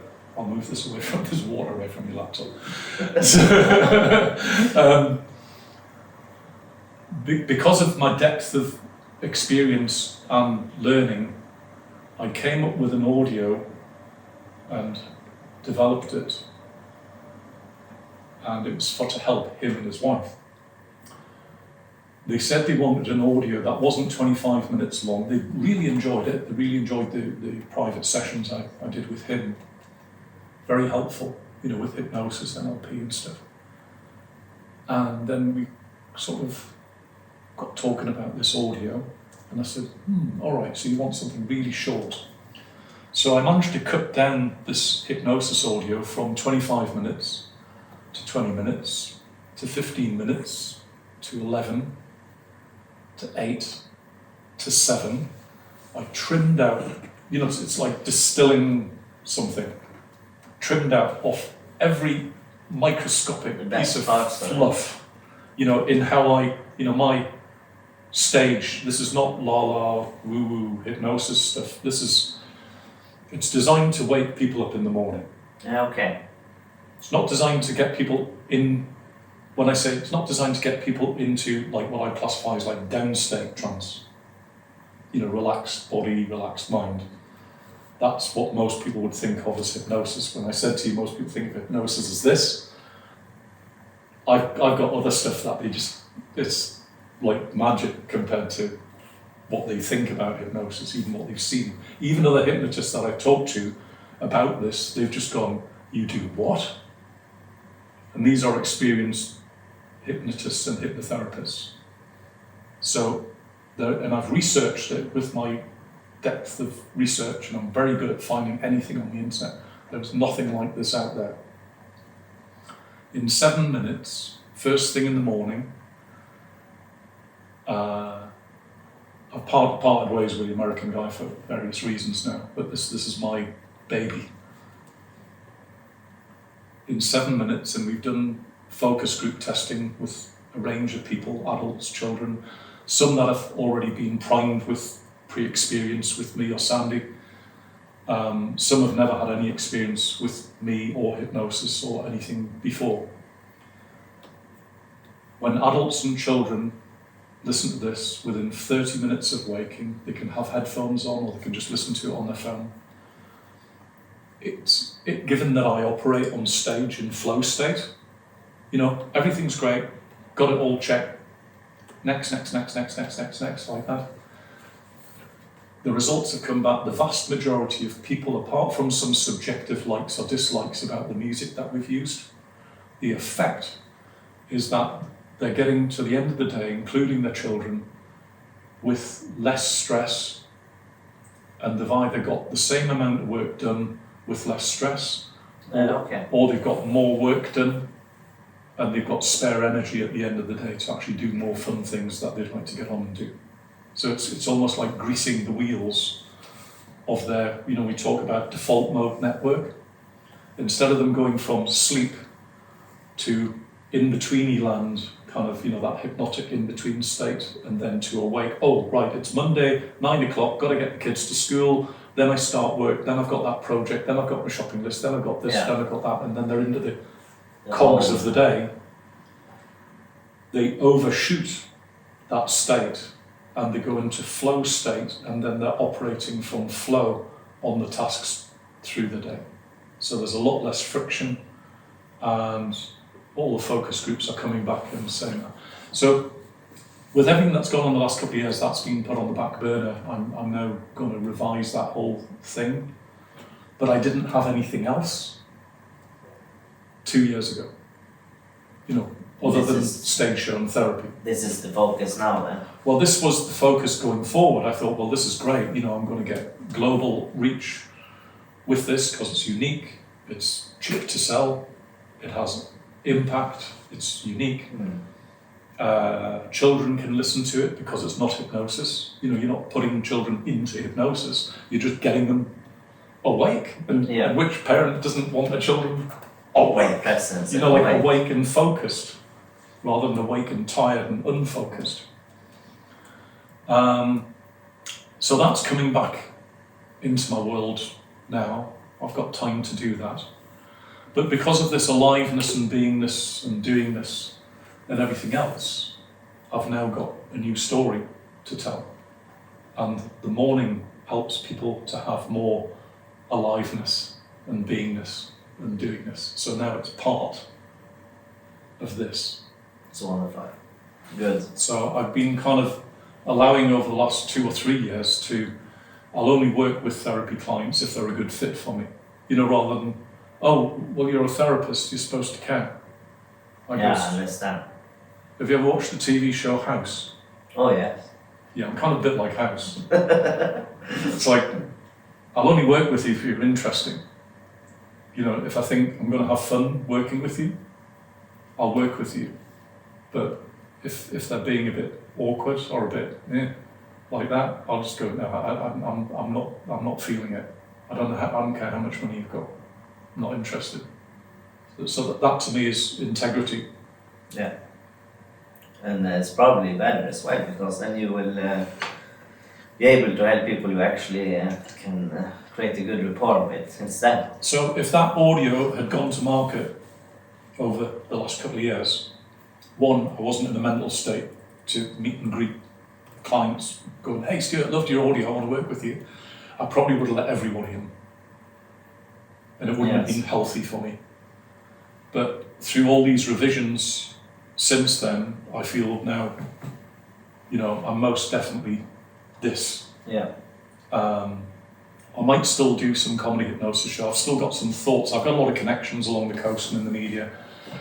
I have got it in my mind even now to, if it can be set up in the right way, either the comedy hypnosis show or set up some events that are kind of edutainment. They're kind of educational, but it's light, you know, they're light and bouncy, so that I can stand on stage with a microphone and invite people to have an experience, which may not be the stage hypnosis show. It might be, might not. I'm quite made my mind up on that. So, to answer, Connie, your question finally, I don't know what's going to happen going forward, but it's way better than where I was before. And everyone that I've mentioned, this kind of appreciating your dark side, your shadow, as Jung would call it, is kind of embracing the whole yin and yang. You know, just go, I'll just stay on the light side, I'll just dip in the dark side a little bit. You need balance. Yeah, it's well, even then, it's not so much about balance, because balance implies like a tightrope walker. You're walking the tightrope between light and dark. It's not that. It's like wherever you happen to be in that dance, go, yes, this is mine. Positivity. That's good. So yes, and you maybe have answered already, but fortitude means strength. What kind of methods, techniques have you used in life? Again, in your work, but also against the hard times? I think, and this relates to an awful lot of material I've read and experienced as well. Even before I read all the stuff, I kind of instinctively knew it, because my family, you know, when you tap into that historic DNA, we instinctively, even before we speak to the person that's just come over the hill, half a mile away, towards your farm, your gut knows what's going on. Okay. You know, your gut's going... Yeah, listen to your gut. I know my eyesight might be going, but there's some heavy shit going down. Pretty sure of this. And 99 times out of 100, you're right. So it's listening to that. So I think, what do you say about strength and fortitude in times? No, fortitude means strength. That's the name of the podcast. So that is why I'm asking, what kind of methods, techniques have you used in life? I think people put far too much strength in their avoidance. They should accept more. People Acceptance call more. it avoidance. Yeah. They've not had the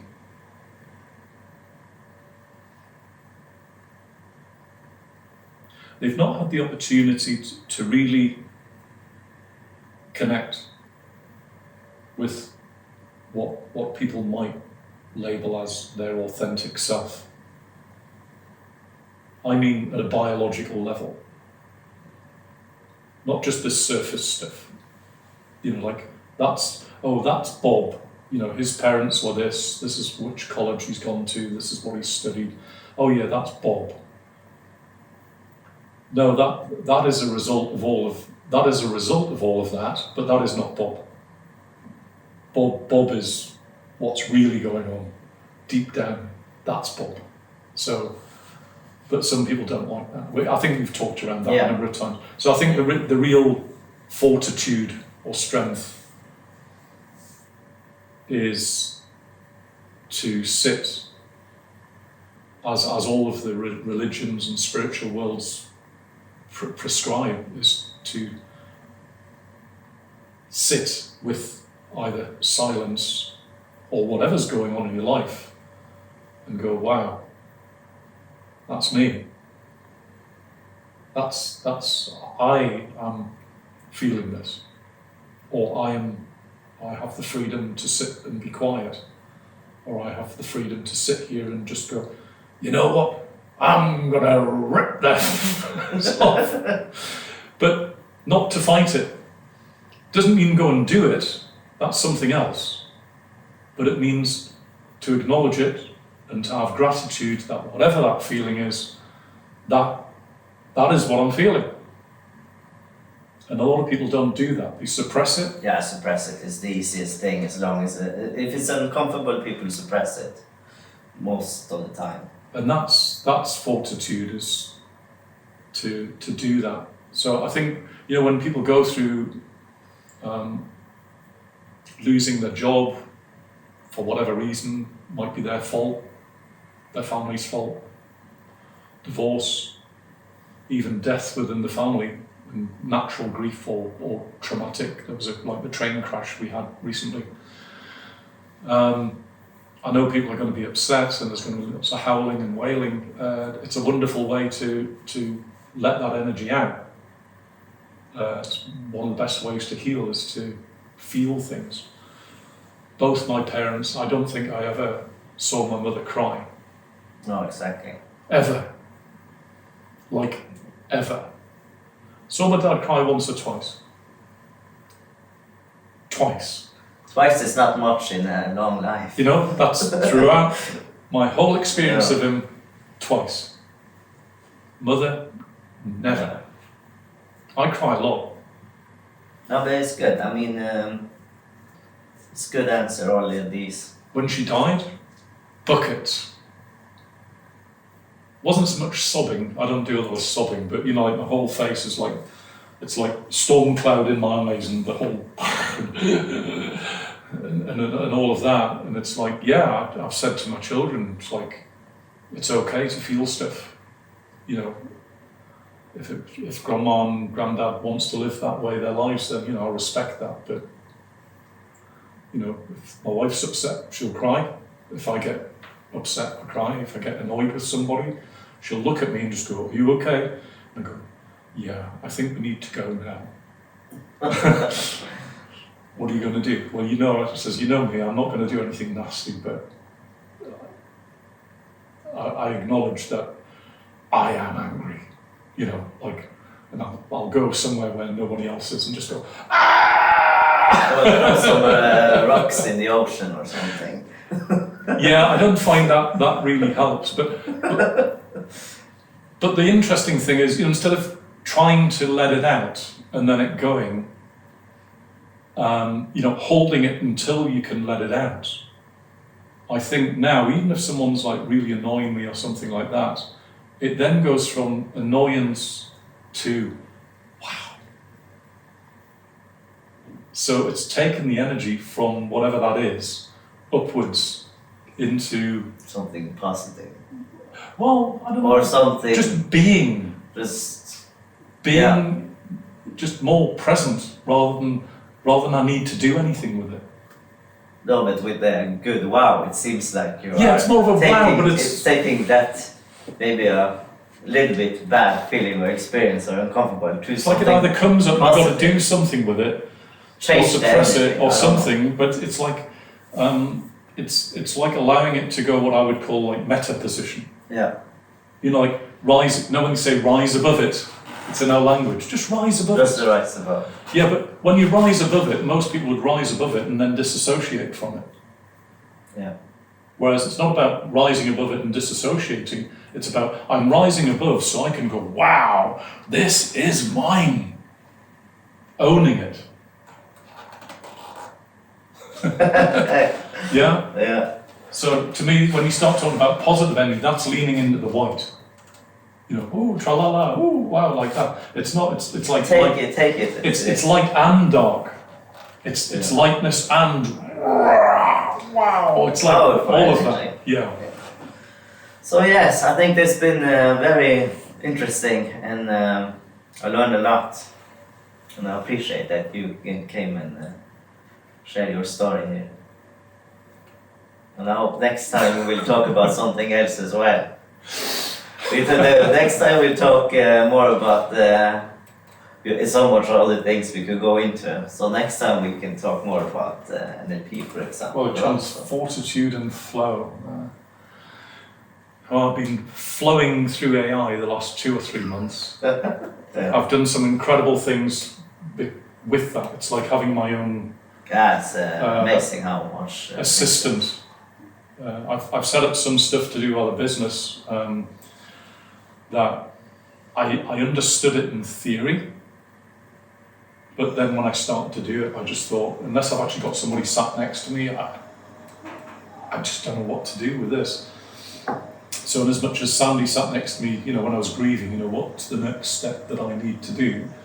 It gave me each step, says, okay, I'm looking at this, what do I do next? I'm looking at this, what do I do next? So it helps me to explore areas that I would have found difficult to explore. And it's non-judgmental. It doesn't sit there and go, oh, I've told you 3 times. Oh, it's very effective. So I don't know what we'll talk about in the future. So I don't know what the future holds. It's going to be exciting anyways. So The last 2-3 months specifically, I think I'm pretty much back to, well, not back to, I'm up to, if I'm interested in what I'm doing, I can sit all day at my computer now and work my way through things. And most of the time I'm enjoying it. yeah, I understand. And even if I'm not enjoying it, I know it's essential until I can pay somebody else to do it. And even that bit, I then go, you know, when you go, I'm doing this thing, could pay a freelancer to do this. But the moment that comes into my voice, I go, well, Stuart, you know, we've only got to do this for like 2 hours, then it's done, you can do it. And then I'll go, yes. And even though I'm not keen on doing this, I'm awesome. I did a really good job of this. I own this, I did this. Only I could do this right now. So, you know, it's still even things like that, where things are not quite going my way, I still take that other slant on it to appreciate that I've committed to doing that. So I'm going to do it. That's very good. Very good. I think we're done. Yeah.